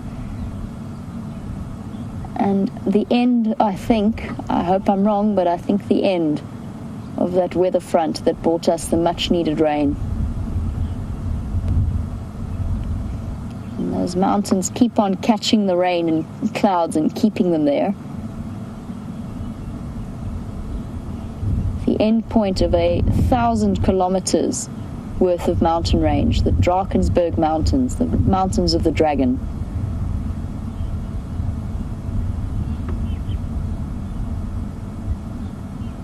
And it sort of does look like it was raining there. It seems to always happen that they catch the best part of the rain. And when I drove through the mountains earlier on my way back to work, coming from Johannesburg, I noticed that the mountains were looking beautifully green. Deceptively so, because it's not just the Sabi Sands that's struggling in the drought. The rest of the country is as well. Alright, well, it's always nice to stop for a moment, even with the frenetic pace of the live safaris, and just enjoy a moment to look at the stunning scenery that this place provides us with. Let us continue onwards. For those of you who are planning a visit to South Africa, I would highly recommend paying a visit to the Drakensberg Mountains at some point in your trip if you can. They provide for some of the most breathtaking scenery I have ever seen anywhere in the world. And the amazing thing about them is that the colors are never the same. Just seen a gentleman who could well be a future father, whether he realizes it or not. I'm gonna be very obliging though, not nearly as obliging as the ladies were. I'm talking about a magnificent kudu bull. Hello, boy. Here you go. See him? Hiding behind the leaves?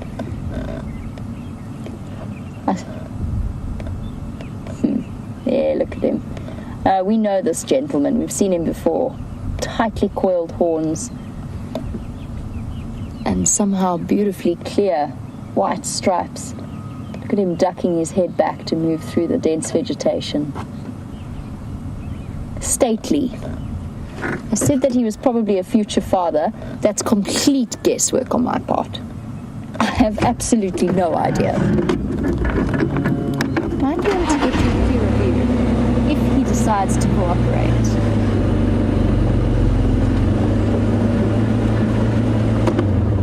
Sort of.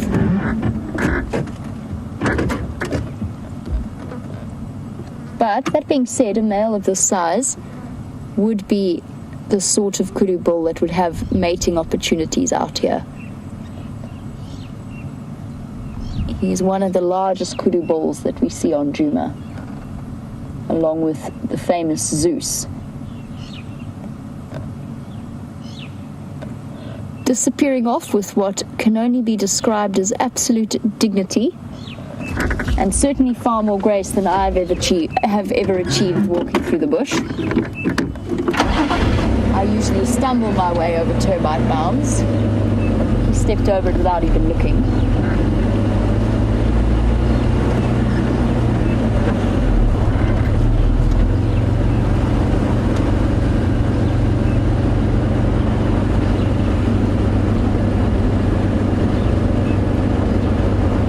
Making my way along the western edge of Djuma. I'm planning on making my way towards the Mvubu Road hyena den.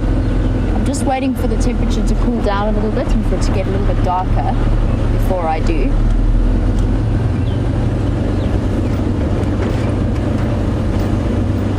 Ooh, nice. Animal I haven't seen for a couple of days. If they decide to be good and break the pattern of the afternoon. Hello, warthogs. You've been wallowing.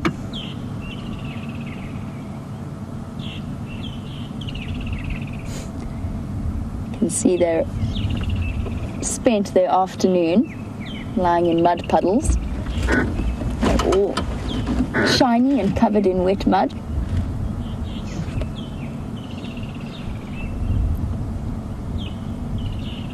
Foraging around a fallen tree. I wonder if there's some nice vegetation that's been sheltered there. Possibly some shoots that have been protected by fallen bits of bark and rotting wood. Makes sense in my head that that would be the case.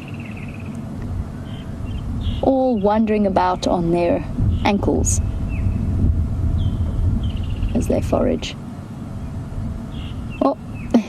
and behind them the brief blur of impala males being silly. They're still exhibiting that behavior.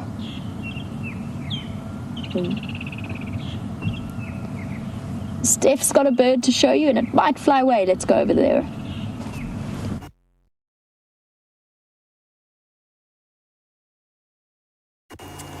Have a look at that sight.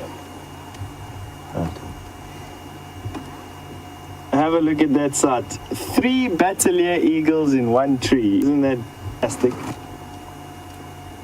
And what makes it even more remarkable, as far as I can see, they are all 3 adults. I'm going to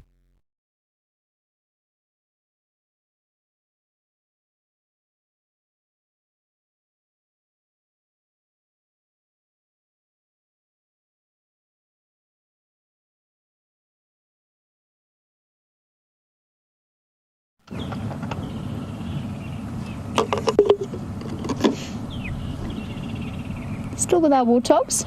We've stopped to have a brief rub on the log, a brief scratch. I remember it was one of the first things I was ever tested on in a tracking exam, was a warthog rubbing post along a termite mound. I think I'm trying to work out whether I should go forwards or backwards to get you another clear view. Backwards is the way forward, so to speak.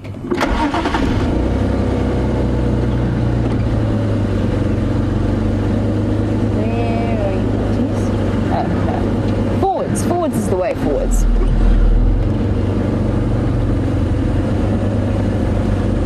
I don't think we're going to get another view. Oh no, we are. We are indeed.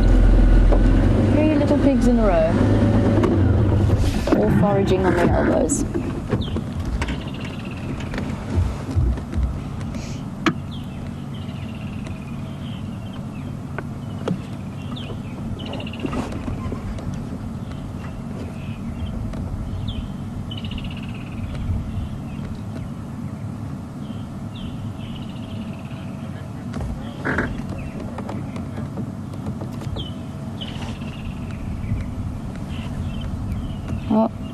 We had a brief period where a warthog family moved onto Philemon's cut line. There's a female and a couple of youngsters. And we're very close to that area that they moved into. I'm not sure if this is them though. I don't think so. I think this is a different group of warthog. If it is them, then there's definitely been a decrease in population.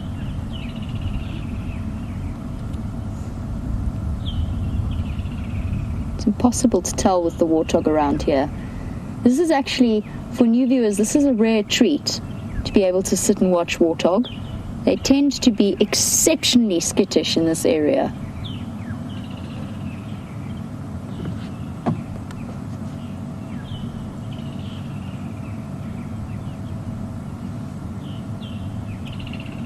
Sorry guys, just listening to the Game Drive channel quickly.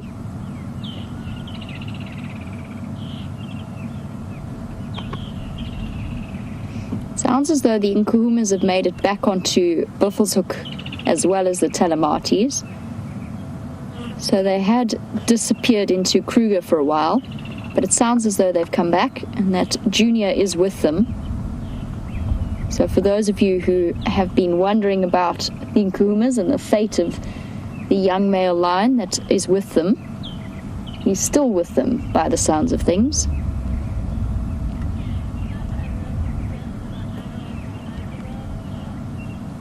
Our warties are disappearing and Steph has found you another view of those Bateleurs. So let's pop over there.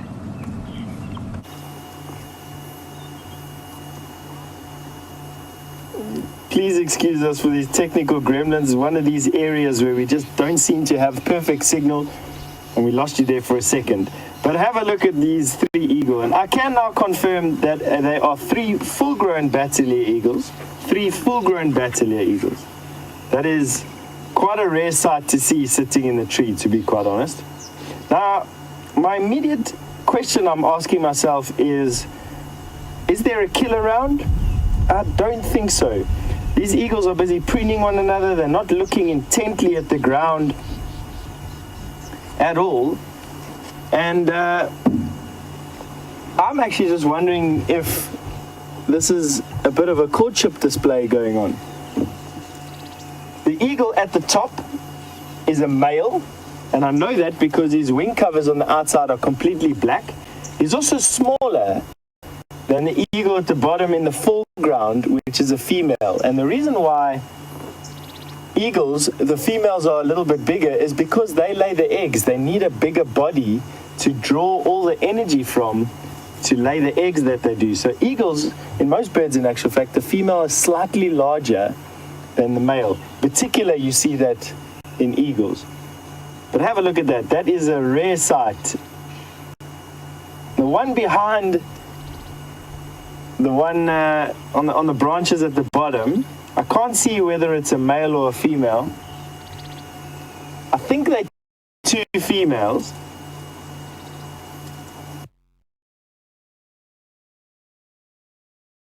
In my mind whether or not these eagles are related, the two bottom one. It's mom, dad, and then a sub-adult, which has now just got their adult plumage.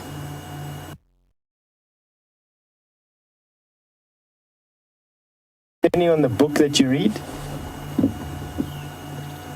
And they get their adult plumage at about 9 years old, as far as I know. I will double check. Let me double check here quickly.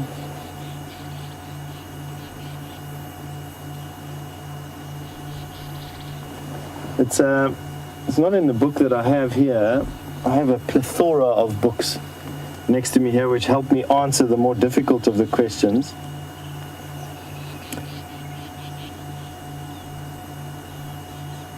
And exactly when a Bateleur baby gets its full-grown plumage, I will try and answer myself. Otherwise, what I can do is just put it to you. With you having access to all the information resources you do at your fingertips, I'm sure you'd be able to find it pretty quickly. I want to say 9 years old. You're welcome, please, to send your answers to the hashtag Safari Live on Twitter, or email questions@wildearth.tv with your answers, and I'll gladly share the answer with all of the rest of our viewers. The two books I have on birds don't have it listed.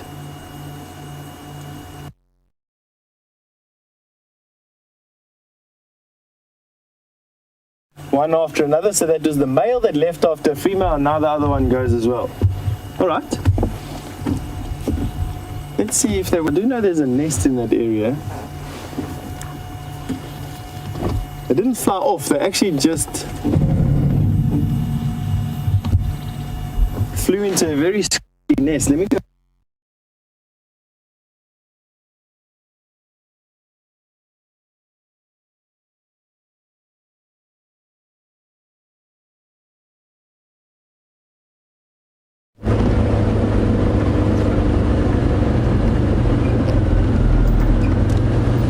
Apologize for losing Steph again.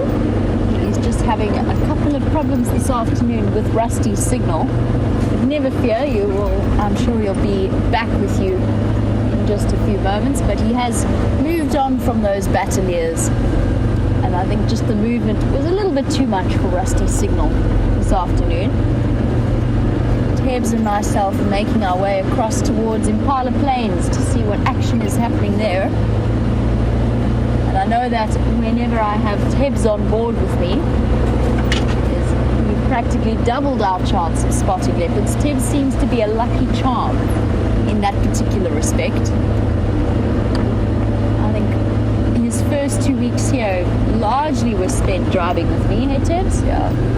And we had leopards pretty much every day. I'm not sure what it is about Tebs, but he's got a special gift in that respect.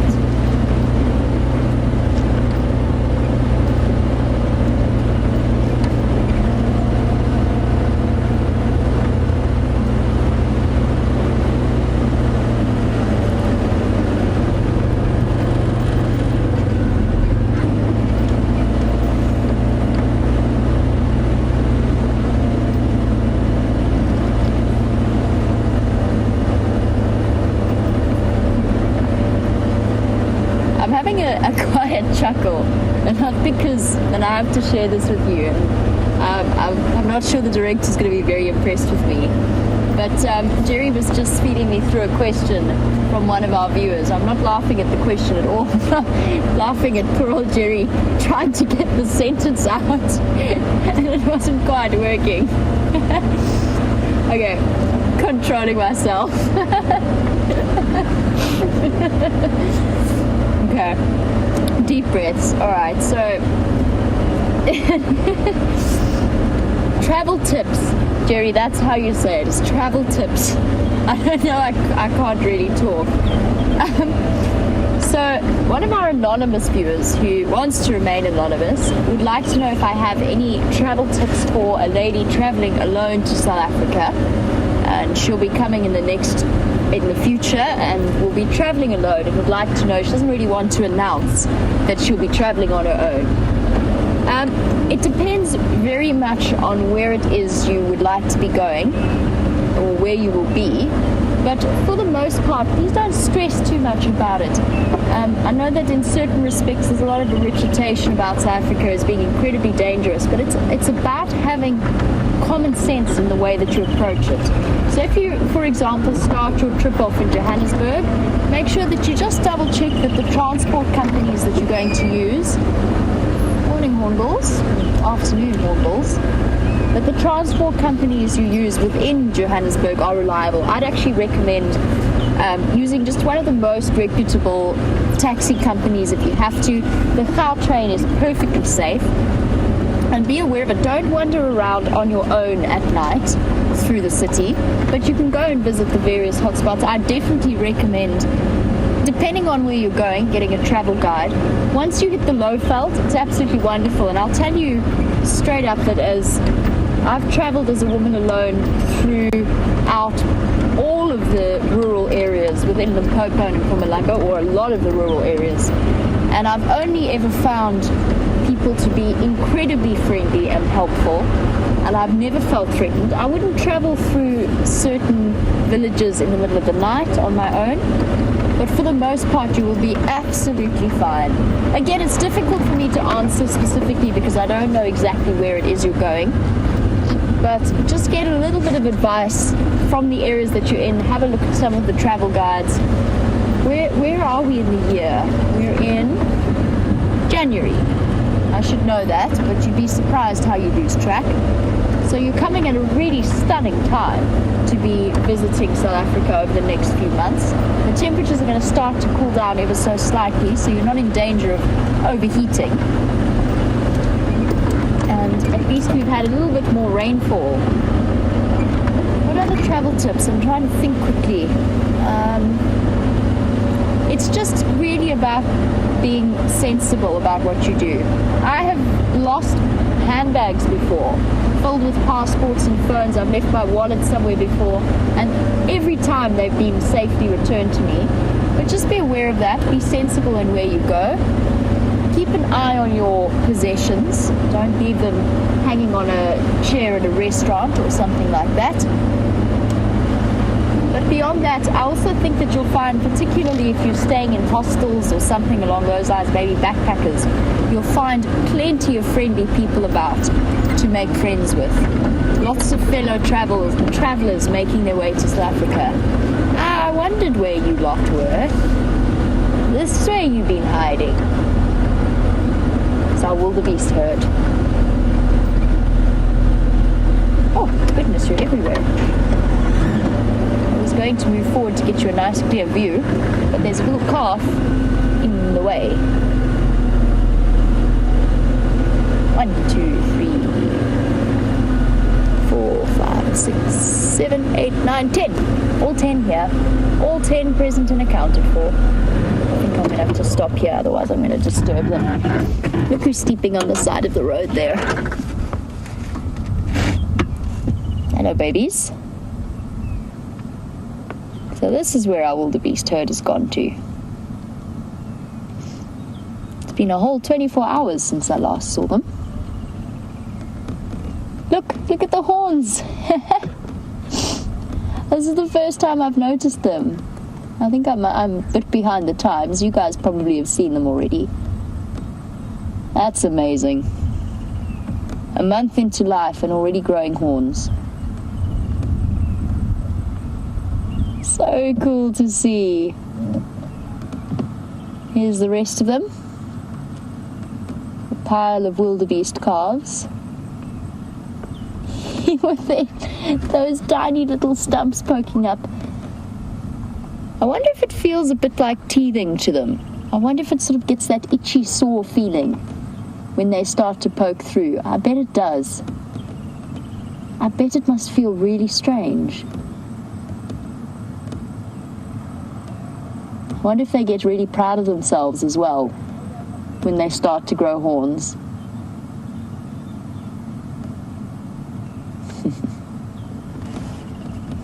Very cute. I'm not sure if any of you guys have noticed them already. This is the first time I've been able to pay close enough attention to their heads.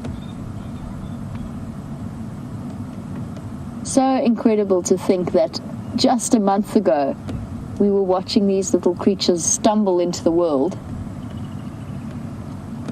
And those horns, for those of you unfamiliar with antelope anatomy, oh, did you hear that? There's a black-bellied bustard somewhere here. Listen for the call that sort of goes whoop, and then a champagne cork popping at the end. I'll try and go quiet when it happens again. But I was chatting about antelope horns, and they are bone. So that's bones growing up out of their head that we're looking at, covered by a keratin sheath. We've got these two lying down, but Tebs, if we can look at the little one that's standing up at the right on the road there, it's much smaller than the others, in my opinion. Maybe it's just because it's further away, but it doesn't look like it. It really looks smaller in size. Looks a little bit more unsteady. Still got horns. Oh, thanks. There's the bustard again.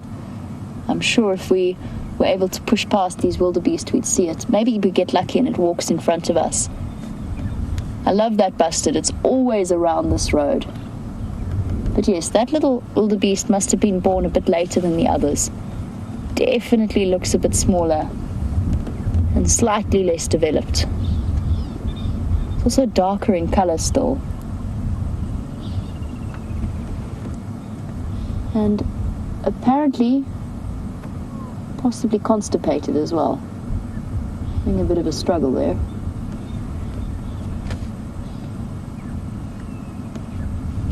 I'm glad we managed to catch up with these guys and that all 10 calves are accounted for.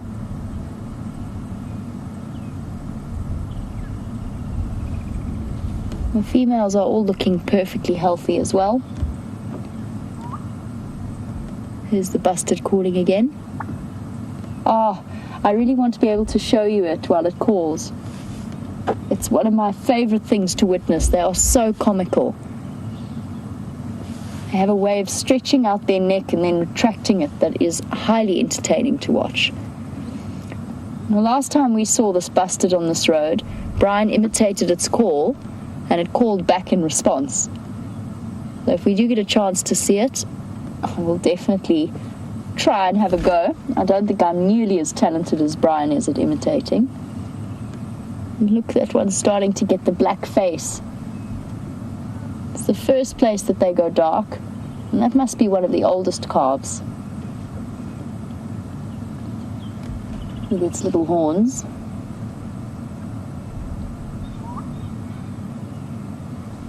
Even the mane has started to go dark on that one. That must be one of our first babies.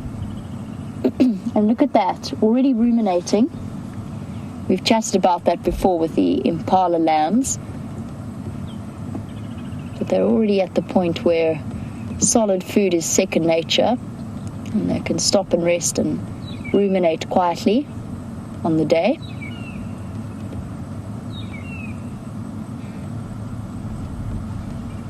I wonder if there's aspects of wildebeest behavior that we don't know.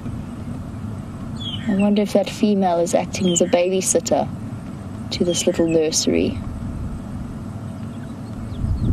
She's been with them the whole time that I've been sitting here. Shame. And it's exhausting work, growing that fast. Need plenty of time to rest.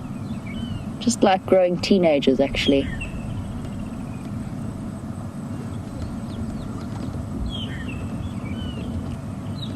Awesome to catch up with them. And I believe that Steph has a slightly bigger baby to show you.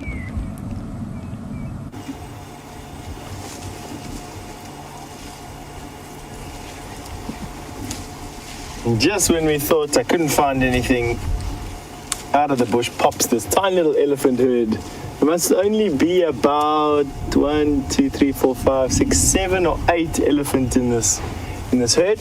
And I think we're with the matriarch. The matriarch's over my head there. Let me just get out of the way. I haven't seen another elephant that's as old or as large as what she is. Look at that beautiful body. Nice deep belly.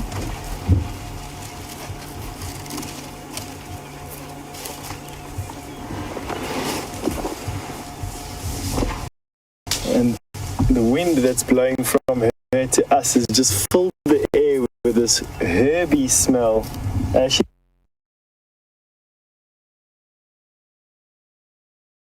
Is herbal toothpaste is what their breath smells like.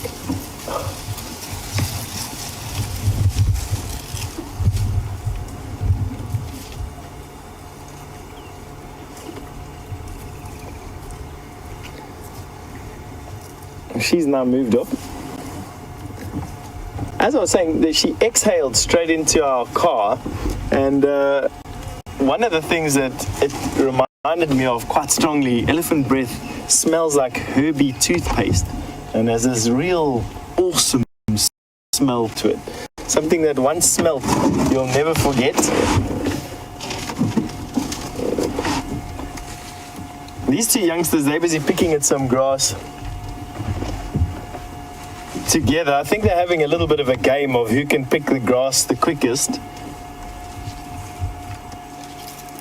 Around about the same age, their tusks are just erupting from their jaws, so they're just over a year old now, both of them. Well, one is just over a year old, one is just under a year old. Still being weaned, and then we've got another Ellie that's coming right up here, another youngster. See this one. Probably come and give us a bit of a sniff.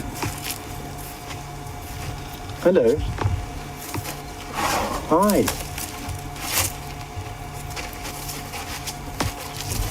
That's okay. Isn't that wonderful? Oh, there, big guy. Very good condition.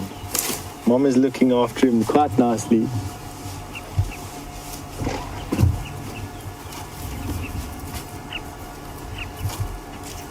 Young male.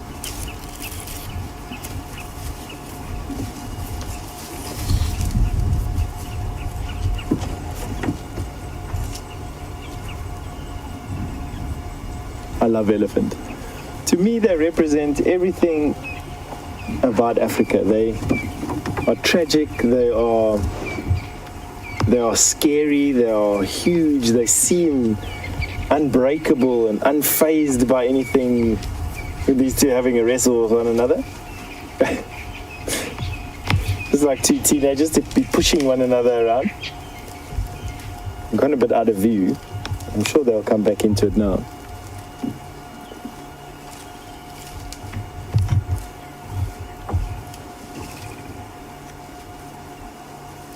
And here we got one of their cousins coming in. All the elephants in this herd will be related with one another.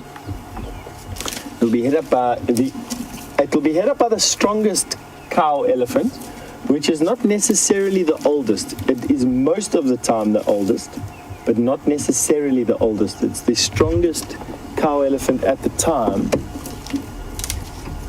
We've got some more elephant coming up behind us, I'm sure. I'm just going to start my car quickly.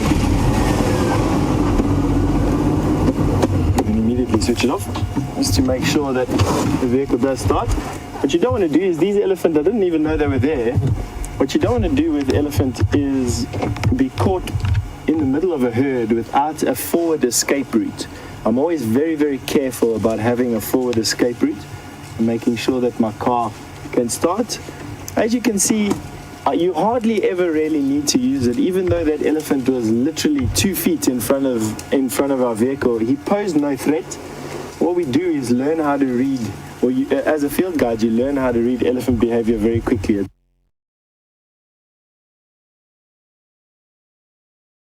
And that elephant wasn't posing us any significant risk.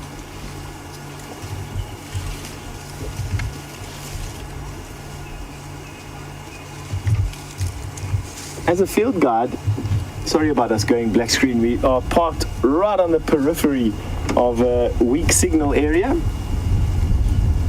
And from time to time, I think it's as the wind blows, the signal comes in, and blows in and blows out. Now, what I was saying is that very quickly as a field guide, you learn how to read elephant behavior. It's a necessity. And you only really realize how little you know once you've had your first really big scare. And elephant are easily more scary than lion, easily. Also more deadly than what lion are as well. So I always make sure that I've got a forward escape route. So I always make sure that my vehicle can work. And I'm always watching the oldest cow. She's the one that's going to dictate what the herd does. This particular case, we've got an elephant coming now behind us. She's got a young baby. Obviously, she's going to be quite protective of that youngster, but we're not between her and her baby whatsoever. And we are facing away from her, so I don't think we're going to have any trouble. Nevertheless, to be blasé around elephant is to invite disaster. Isn't she wonderful? She's obviously still nursing. You can see her big swollen mammary glands between her front legs. This youngster's a couple of months old. Not quite understanding what we are.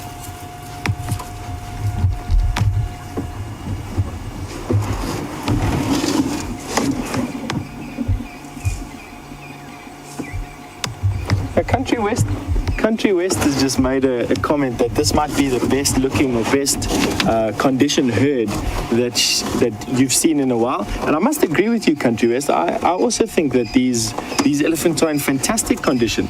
And I'm not quite sure why, to be quite honest. It's been so dry, there's not grass around, there's not a lot of grass around. And unless they've moved in from a different area, which is quite possible. I know of a radio-collared elephant that moved 80 kilometers in one day here in the Kruger National Park.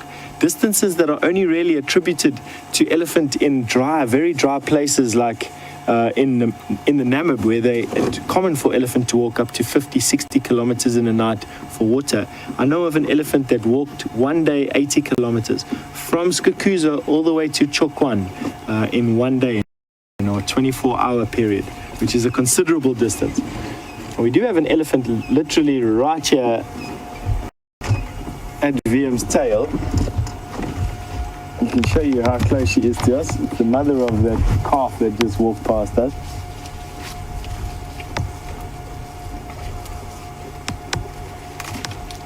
Just give you an idea, there's just one bush between us and this elephant, how camouflaged they actually are.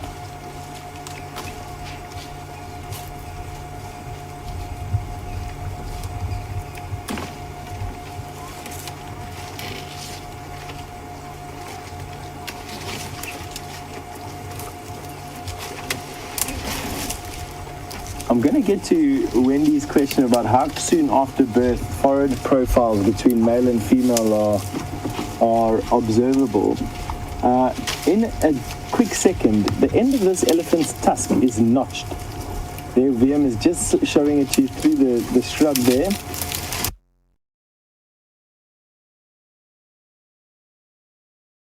She would use, seems like when we zoom, she would use that notch on her tusk as a tool when she's feeding, and she'd favor the right side. There you go, she's favoring that right side there. You can see her using that notch in her tusk there to great effect. The tusk with the notch on would be called her slave tusk. And over the years, she's actually worn a groove in the end of her tusk, as she's used it to probably wrench and cut vegetation, to put bite-sized morsels into her mouth. I just find that absolutely incredible. There, she's just used it again.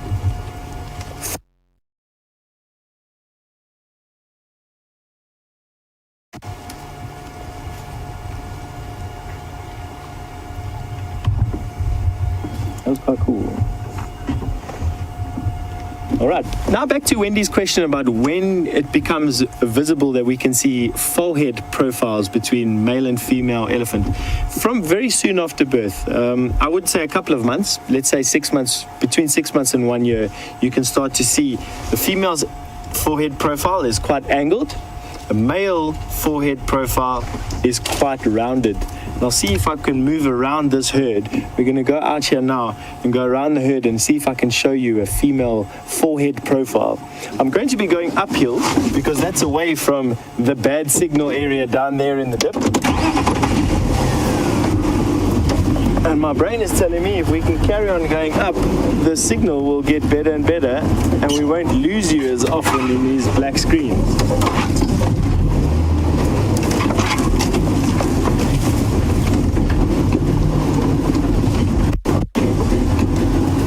Watching that female, she's got her tail cocked at us.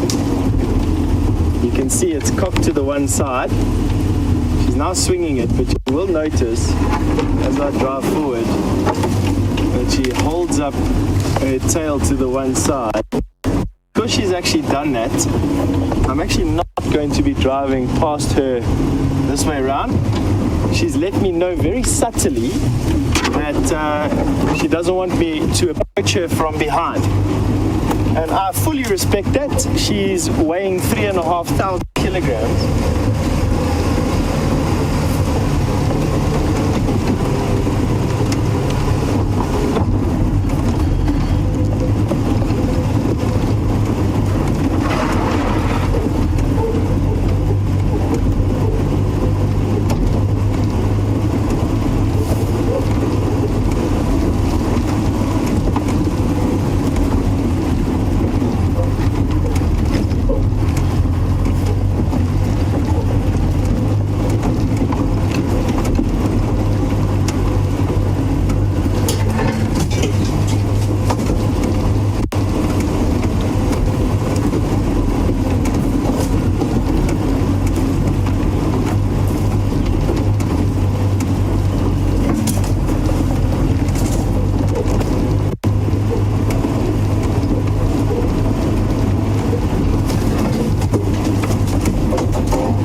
Alright, so our signal seems a bit stable, which means that I can speak to you without fear of breaking up. And I can carry on telling you why I went on such a circuitous route around that tree. And it's because that female cocked her tail to the one side, which is a sure sign that she was upset with me. But have a look at this male, have a look at his forehead when he presents his profile to us again, and you'll notice that it's very round.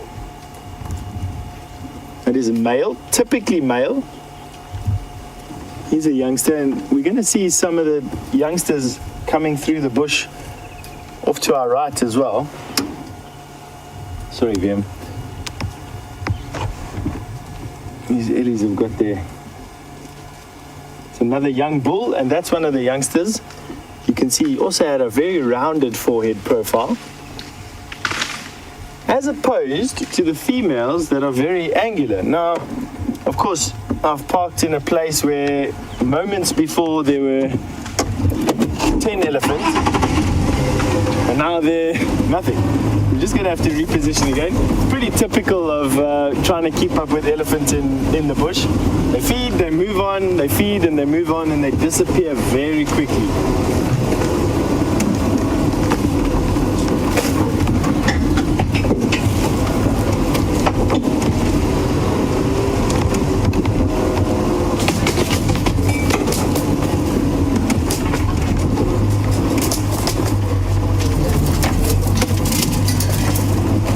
Around this big termite mound,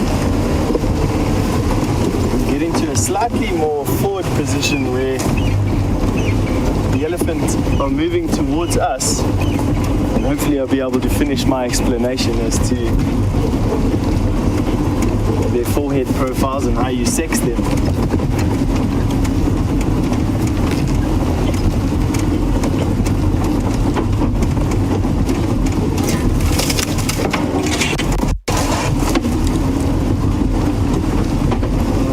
So now, I don't want to get ourselves into a sticky situation here with an elephant. That is, watch out for this thorn bush over here. We'll grab you out of the car.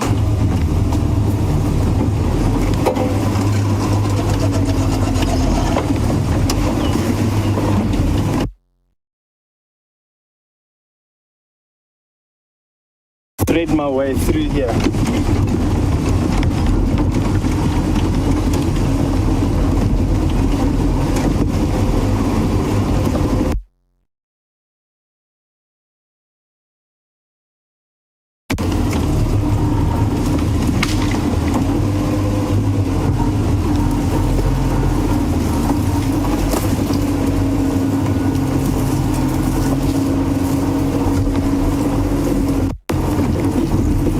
Our signal looks good here again, so I'm trying to thread my way through,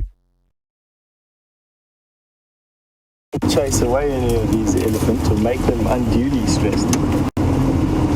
What I'm going to try and do is park somewhere where we've got elephant on both sides of us, where I can show you that forehead profile.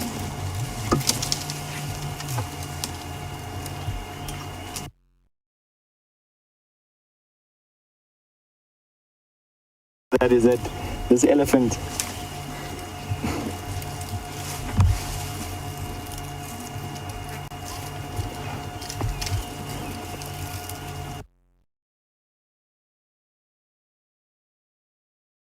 getting the picture like that. So much as mentioned, we are traveling right on the periphery of a poor signal area, and as I'm moving in and out and the signals come in and going, we're losing and getting enough.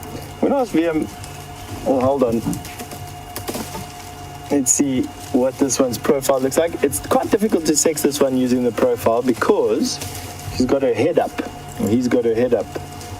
But there are some elephant coming from the front there, VM.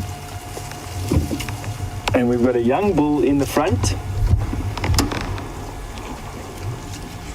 with his very domed forehead, and then behind him we have a female with a very angular forehead, and that's about the best example that I can give you. The one domed forehead and one angular forehead of a female African elephant.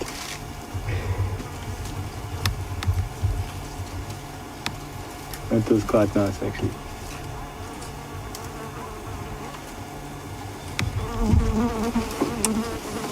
Dorothy has just asked, how can you tell the age of an elephant? Now, Dorothy, it just comes with experience in most cases, using external signs. But the only real way to tell an elephant's age is by opening up the mouth and seeing which molar the elephant is on.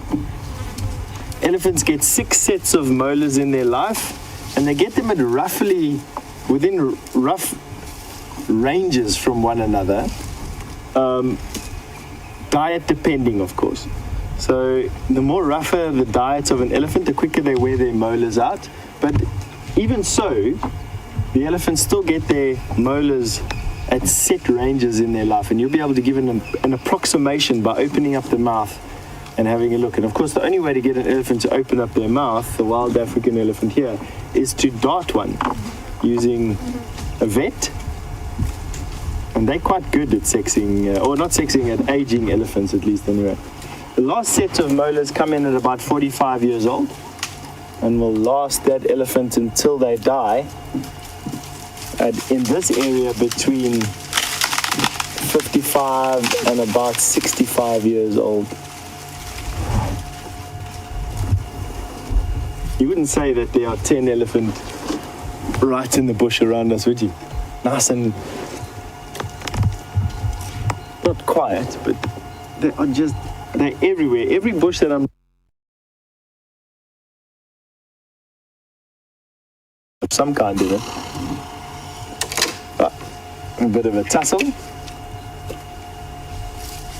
can see how those bulls use their forward-facing tusks to stab one another.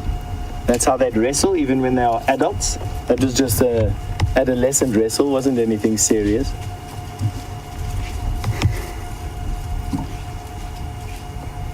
Fanning their ears to keep themselves cool.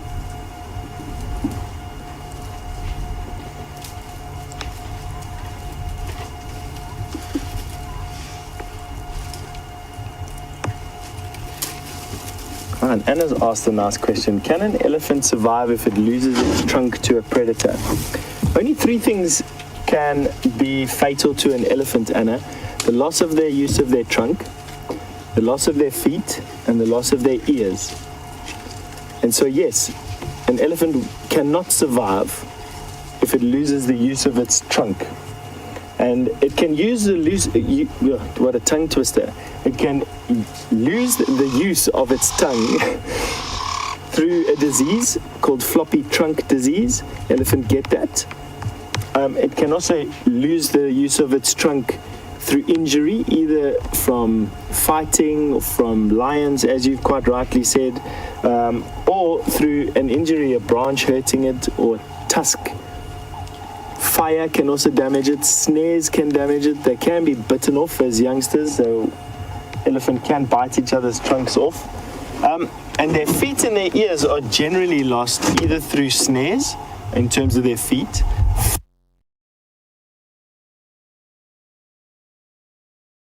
for most animals out here.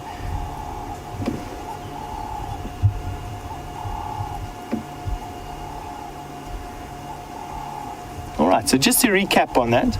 So snares, I've seen elephant lose their feet through snares, but mainly in the wild, they'll lose their feet through feet and ears get damaged in fires quite a lot. So three things that can kill an elephant if they lose it is their ears and their feet and their trunk. If they lose the use of any of those things, it's mortal to an elephant, unfortunately. Having said that, though, I've seen thousands upon thousands, perhaps even tens of thousands of elephants. And the amount of elephant that I've seen without the use of their trunk or with their ears burnt off and their feet have burnt off, number less than 5 in all of those. So it's not a very common thing to see whatsoever. So don't get yourselves too upset about this happening. It's very, very rare. It's a rare occurrence for elephant to lose the use of any of these appendages. Go forward a little bit and just change our angle a bit again.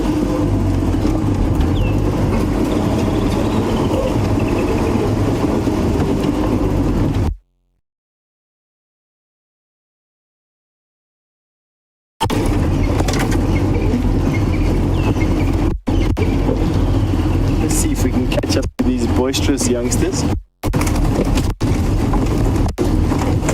And while we're busy repositioning, I've just been told that Jamie has arrived at the hyenas.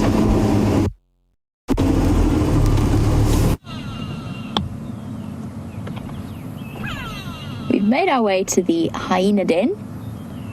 I wonder what that go-away bird's shouting at. Sorry, distraction for a moment.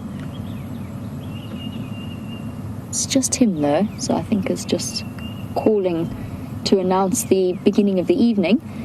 And we found what looks like, to me, Bella and June.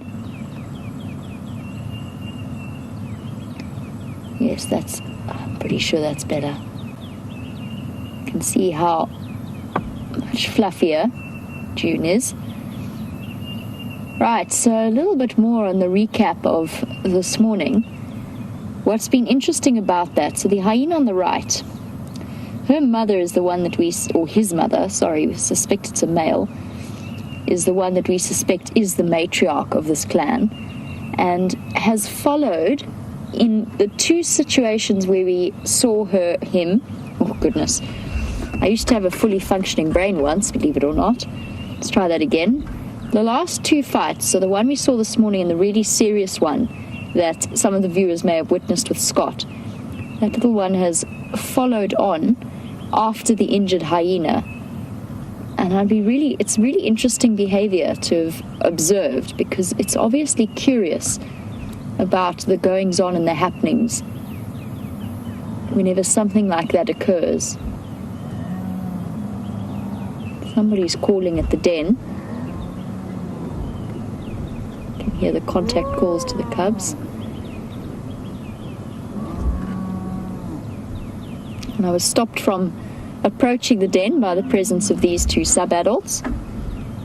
Well, actually, I would not go so far as to call this little one a sub-adult, still a cub at this point to me, but only just.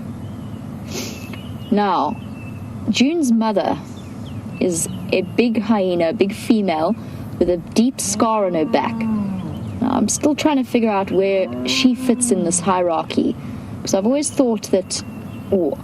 thought from how she behaved that she was the matriarch, but I got that wrong. She isn't the matriarch, as far as I can tell, from what we learnt this morning. We've got a couple of scars there. We suspect that this little one is a male, fairly certain that he is. And interestingly, hyenas, it's really only the males of the matriarchs that really get to show any kind of description of dominance within the clan. And that's because they've inherited something of their mother's status. Even then, they're still subordinate to most females, but it's the only time that you'll see males start to show a little bit of dominance. We suspect, I'm going to transport viewers back to 6 months ago, which is the only time that I can start speaking from experience, when I started working here last year, July. And we started out with this little one that was tiny still brown without spots. And there was Bella at the den as well still. And then there was twins. There were two hyenas, siblings, that were in between June's age and Bella's age. We suspect, and I find it difficult to actually confirm personally, although I think that the the information given by a couple of our viewers is correct. I suspect it's correct, is the fact that the hyena that was attacked today was the mother of that set of twins. We never gave her a name, and it was very difficult to compare spot patterns because this morning she was covered in blood and dirt.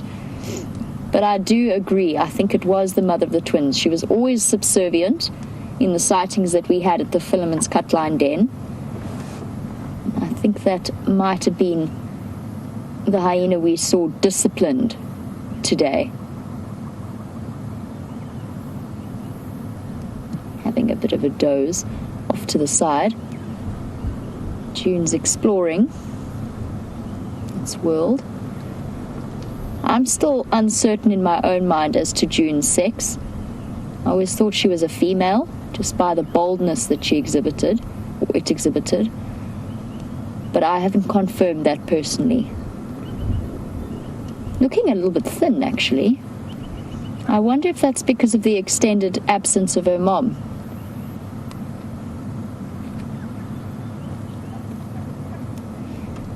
I'm going to finish off my summary for the hyena den for now, just because at the moment we're blocked from visiting the den by the presence of these two little ones. I don't want to startle them. In the meantime, Steph is still with his elephants, so let's head over there.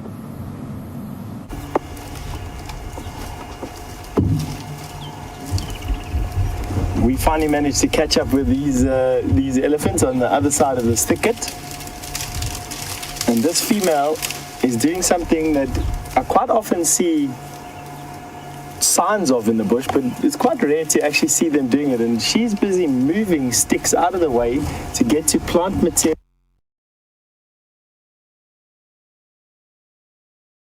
are keystone species. They are species that are absolutely essential to the health of an ecosystem. And when we see elephant knocking down trees, and that's what they do, and we see it as destructive, in actual fact, knock down trees, in particular these thorn trees like the knobthorn that she's busy, or the knobthorn thicket that she's busy feeding in now, offer and harbor protection for so many other organisms and plants when they're down. So the thorns effectively become an impenetrable barrier. They also act as a very effective windbreak, and seeds carried on the breeze get stuck in these thorny barriers and then germinate safely away from other herbivores.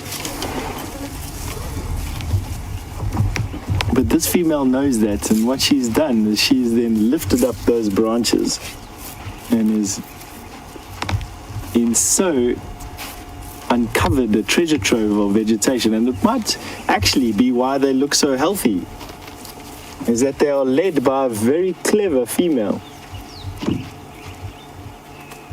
She's got a beautiful body, that female. She looks like she's carrying a baby because she's quite heavy at the bottom towards the back. I would say she's pregnant. However, her calf doesn't look like he's old enough yet for mom to be pregnant again.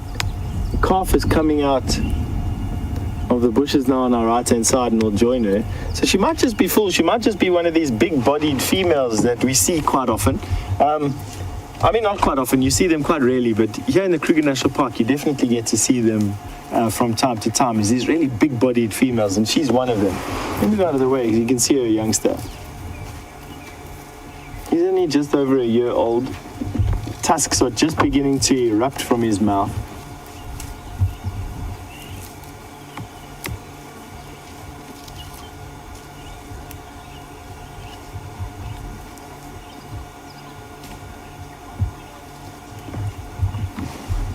And Fiona, out of the UK, has just wanted to know what causes the flappy trunk syndrome that I was talking about. Fiona, as far as I know, it's a disease. I don't know whether it's viral or bacterial. I want to say it's viral. It's a viral disease that affects elephants and gives them a floppy trunk. However, the last time I did any research on floppy trunk syndrome was probably about 15 years ago, and I can't actually remember whether it's viral or bacterial. I think it's viral. And is also isolated to only a few population of elephant. It's not something common amongst all elephant. It's just something elephant can get in some places.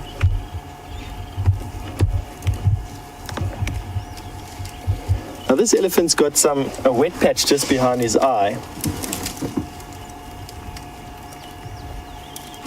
And that wet patch is a glandular secretion. Elephants have a gland,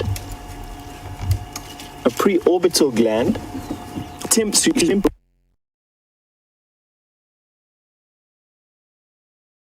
When they are stressed,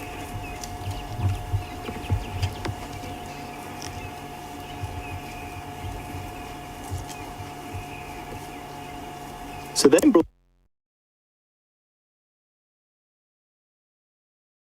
rather than the preorbital gland that sits between the ear and the nose, or the eye and the nose, excuse me.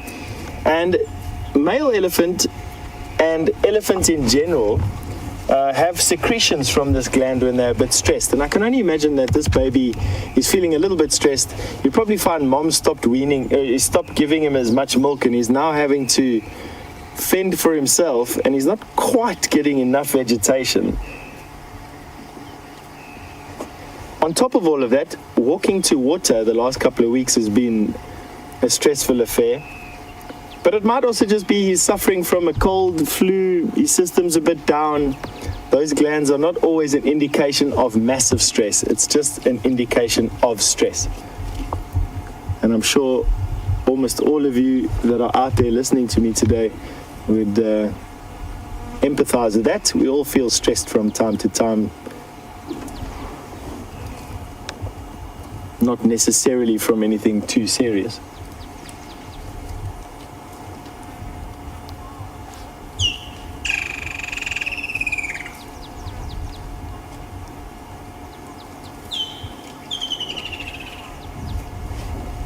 Shaza has asked me, what are the causes for elephant to fight?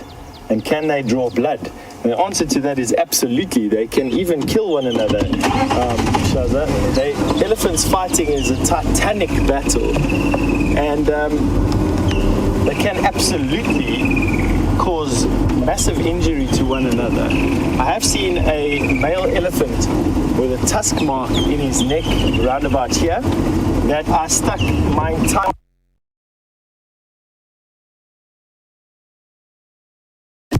wound to stop it to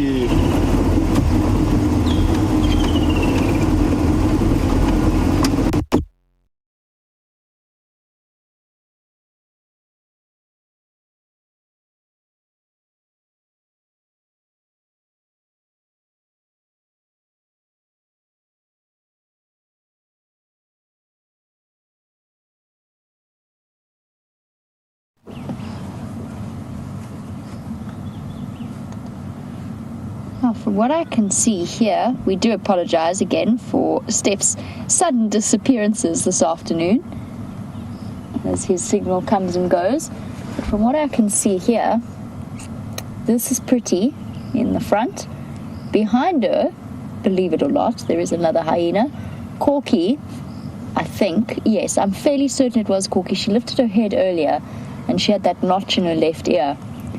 So Corky living up to her name and corking up the main entrance to the den.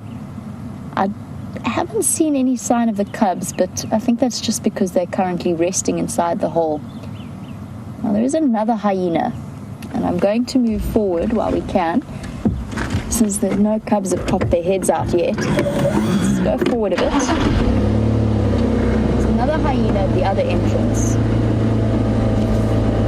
Oh, hold on, this changes things. Is that a tail or a cub?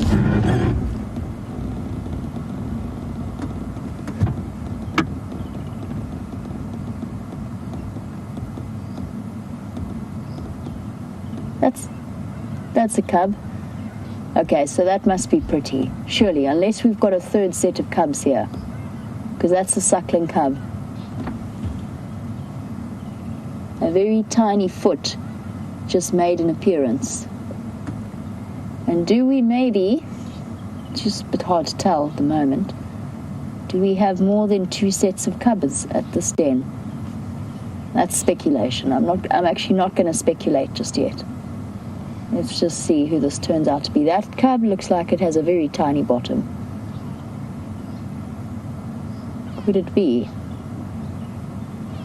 James was insistent about it. He was convinced that there was a female with a... Oh, that looks very tiny to me. And it's not Corky. I'm going to go forward a fraction so that that branch isn't in the way. That's a very tiny foot. I think we've got a new baby. I think. Yep. That looks like... Oh, maybe not. It's so hard to tell. We're going to have to wait a moment before I get ahead of myself and overexcited. Let's just wait to see and confirm. It's definitely not Corky, which means it could be Pretty. I might have got the ID wrong on the hyena that was lying up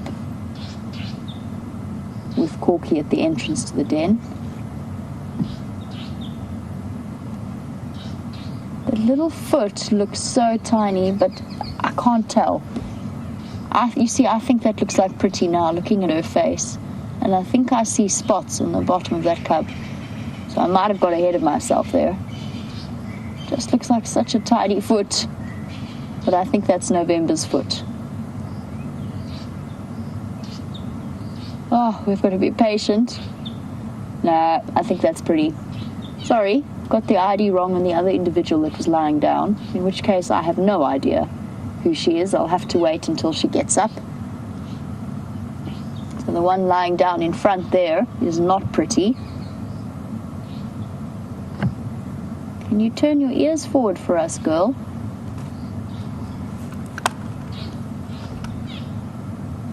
Please? Just twitch your ears so I can see who you are.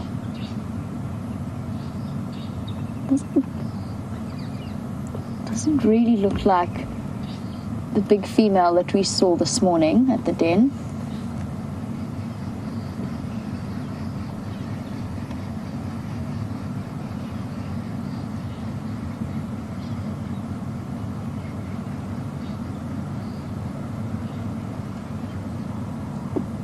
Oh, I think that's November. Charlotte, I hope you're getting excited about your guides training that you're going to be doing soon. Charlotte, you asked earlier because I spoke about an interloper. You were wondering what I meant by that. Hello. Sorry, Charlotte. You got to have eyes in the back of your head at a hyena den. Didn't even see that little one approaching. Charlotte, when I was talking about an interloper, I can't remember exactly what I said, but I think I was saying that it was an internal disagreement. It wasn't an interloper that had entered into the fight. What I meant by that was a hyena that was not part of this clan. So somebody from the outside, an external hyena. Usually that would be a male. An interloper would be a male coming in and looking for mating opportunities. And in fact, I read a statistic today that said 97% of all matings within a hyena clan were with interlopers or nomadic males. So you do get clan males and natal males, but they only make up 3% in this particular study that was done of the males that mated with the females in the clan. The other 97% were nomadic or interloper males. So that was what I was referring to, although in the context of the fight, we might get a chance to see what's happening here.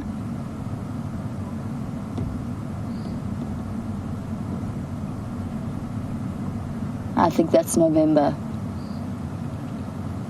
Nope, I definitely made a mistake. It's not a new set of cubs. Pretty telling tune to go away. And that November's not up for playtime at the moment. It's dinner time.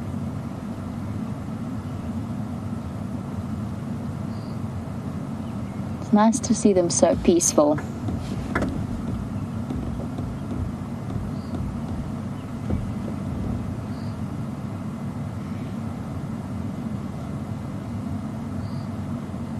And there's been a lot of speculation, and a lot of it's come from me as well. So, Kat in Massachusetts, you were asking if there was not a set of cubs here before Pretty and Corky moved here. James, Mr. Hendry, the wonderful Mr. Hendry, strongly suspected that there was.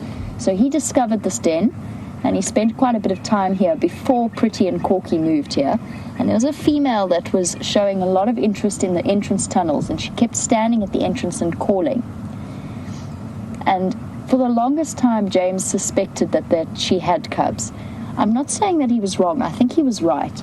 I'm just not sure exactly how that plays into the scenario that we witnessed this morning. And what I'd love to know is if we went back, and I'm still struggling to find a good comparison picture to try and figure this out.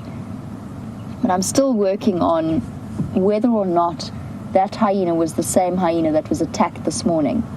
If it was, it would make sense. If we work on the fairly well-established assumption that the hyena that was attacked today was the mother of the twins from last year, that would be about right. I mean, it would be a tight squeeze.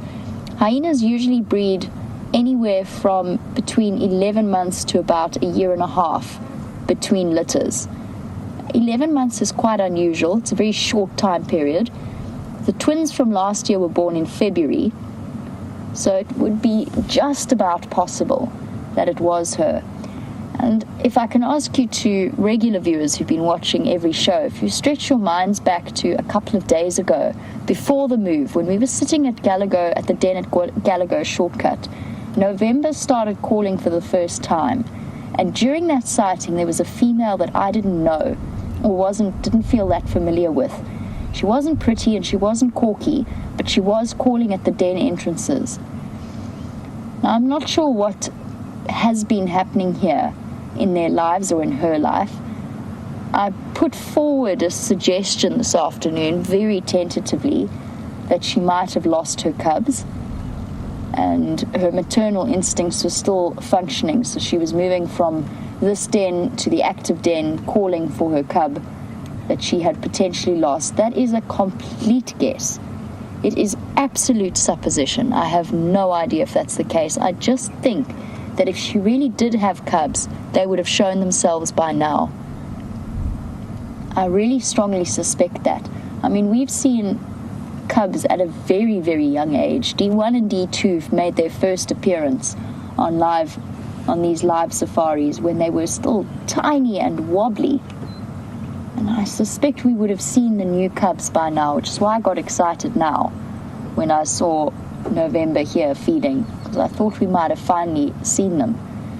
But if we should have seen the cubs by now, it doesn't explain why she kept calling at the entrance to the den, which is what made me think about the possibility that she'd lost her cubs in some way. I don't know. Honestly, your guess is as good as mine. We can only guess at what's been going on. And the reason for that somewhat vicious attack that occurred earlier, I really don't know. I'm trying to, it also gets very complicated. I'm trying to think of a quick name for the mother of the twins, just so that I can...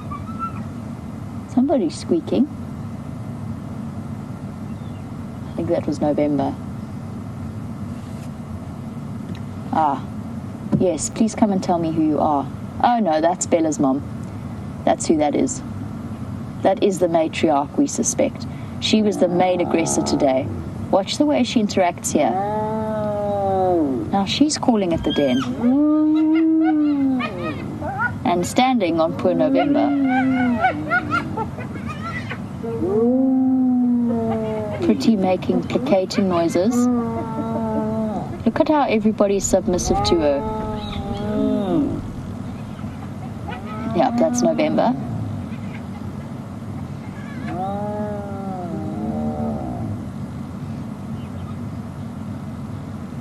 Pretty making supplicating contact calls. Now Pretty was involved, as far as I can tell, in the attack that happened this morning. I suspect that she is quite high-ranking, but not as high-ranking. Look at this hyena, it's huge. She is such a big, stocky female. And injuries all around her front limbs from today. And you can see what I mean now when we look at her, what I mean by the dense spot patterns. A very densely spotted hyena.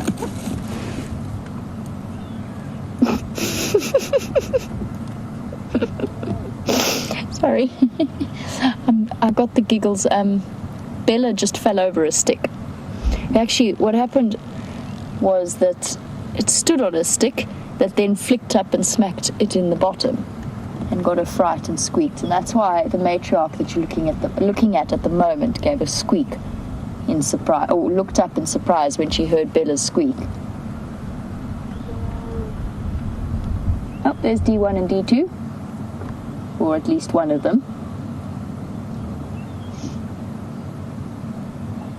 I'm not sure as to what's going on. I think we can safely say, oh, Corky vanished. I don't know where she went. I think she went over the back side of the den.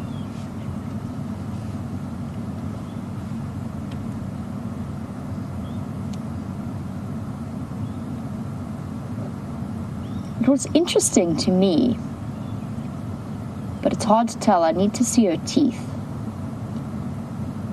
is that the stocky female really looks young to me. And I don't know whether it's just because she hasn't gone as bald around the neck and the head as some of the other hyenas. Who's coming in there? Oh, that was June. But she looks young to me, which is interesting. She's definitely one of the biggest females I've ever seen, just in terms of bulk and the size of her head. And couple of you sent through older screenshots of her as a mother when Bella, or Ntubella, was still quite tiny. And to me, it looks like the same, it's definitely the same hyena, but she looks like she's grown, which also makes me think that she's quite young. I wish I could have been there from the beginning in a way, so that I could tell you a little bit more as to what's going on.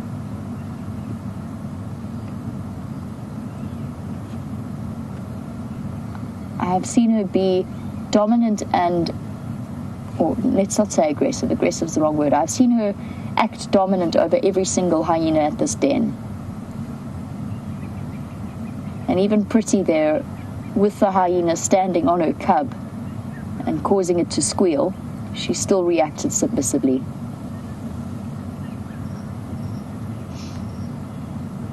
Hello, big girl.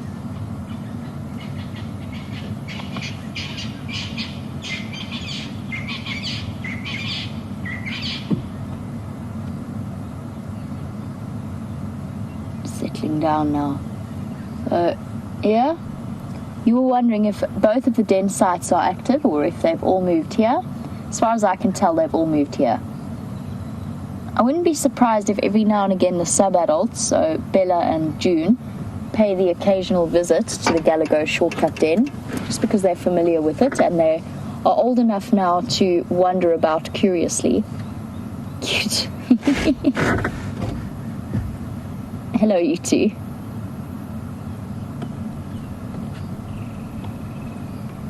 Coming to investigate an older cousin. It's been a long time since we've seen June's mother come here. Or certainly it has been for me. And I think she's starting to feel it a little bit. She's looking a little bit thin. Maybe it's my imagination, but she does look a bit thin to me. Hello, you two bundles of mischief. Aww.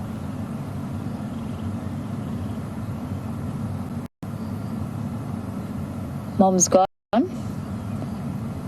and June has stepped in as a babysitter, probably just looking for a playmate.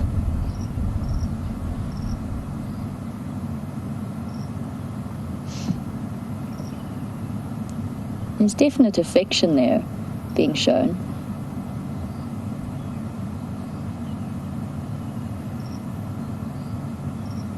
Amazing what a difference a few weeks or a month makes in terms of hyena cub development.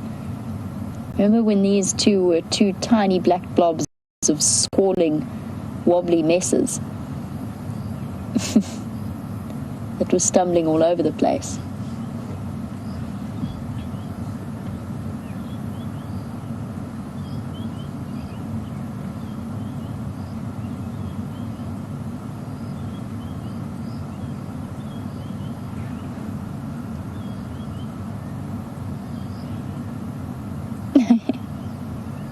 Oh, so brave.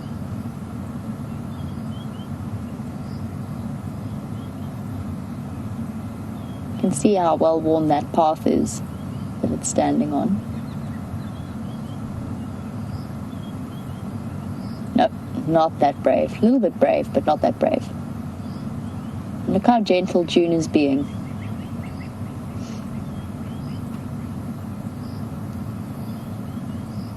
Considering how sharp those little teeth probably are.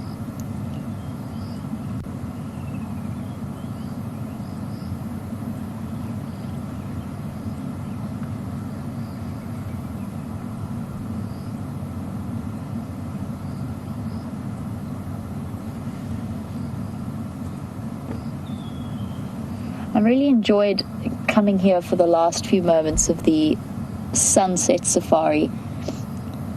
It's nice to just see peace and tranquility at this den site. Although I hope for June's sake that we see her mother back fairly soon. There goes Bella's mom.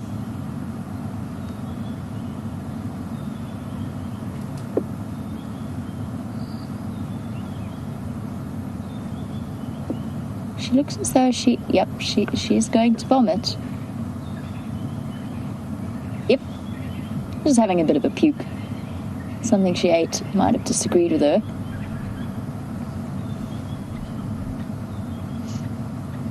Bella going to greet his mom. Oh, June, be careful. You don't want to mess with her. So yes, just an answer to one final question. The den is all connected. So all of the tunnels, Debbie, are connected to each other, and the cubs can usually move from one entrance to another. That being said, the risk of one set of cubs killing another is there, but it's fairly unusual. Oh, there's another... No, I'm a bit confused. Was that Bella that was hiding down there? Oh, excuse you, madam. I heard that. Oh, now she's rolling in it.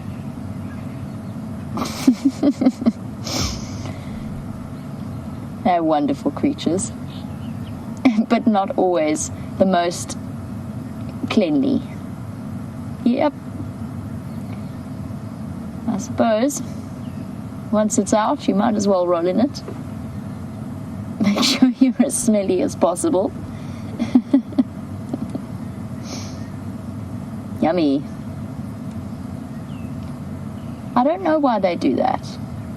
They definitely seem to enjoy rolling themselves in really pungent smells. Wild dogs do it as well.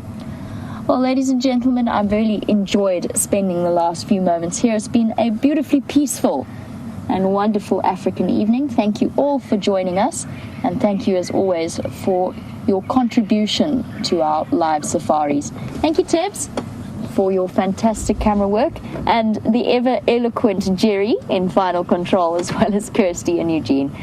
Have a lovely day wherever you are in the world, ladies and gentlemen, and we'll catch you tomorrow for the sunrise safari. Cheers for now.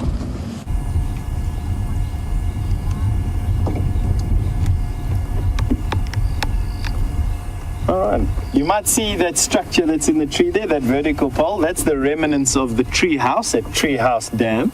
And we are here just to say good night to you. We wanted to show you the tree house, and we wanted to show you the tree that's lovely and silhouetted against the sky there. Myself and VM want to wish you a good evening from our side, or a rest of the day from where you're watching this from. We've had a fantastic afternoon, to be quite honest. We haven't been able to show you too much. We've been in and out of bad signal areas. The highlight has to be those 3 Battalier eagles. While we were in black screen, myself and VM did see the Battaliers mating with one another. So I can confirm that it was 1 male and 2 females, and that male was with the 2 females because he was trying to mate with one of them. How nice was that? And it was probably his partner that was there with him as well. Now, we're going to be closing out. Here, VM will show you how much water is in Treehouse. We will be catching up with you tomorrow again on the Sunrise Safari. I have to say thank you to Jerry and to Kirsty inside FC. You've been fantastic. And thank you very much for all your questions as usual. Enjoy the rest of your day. See you tomorrow.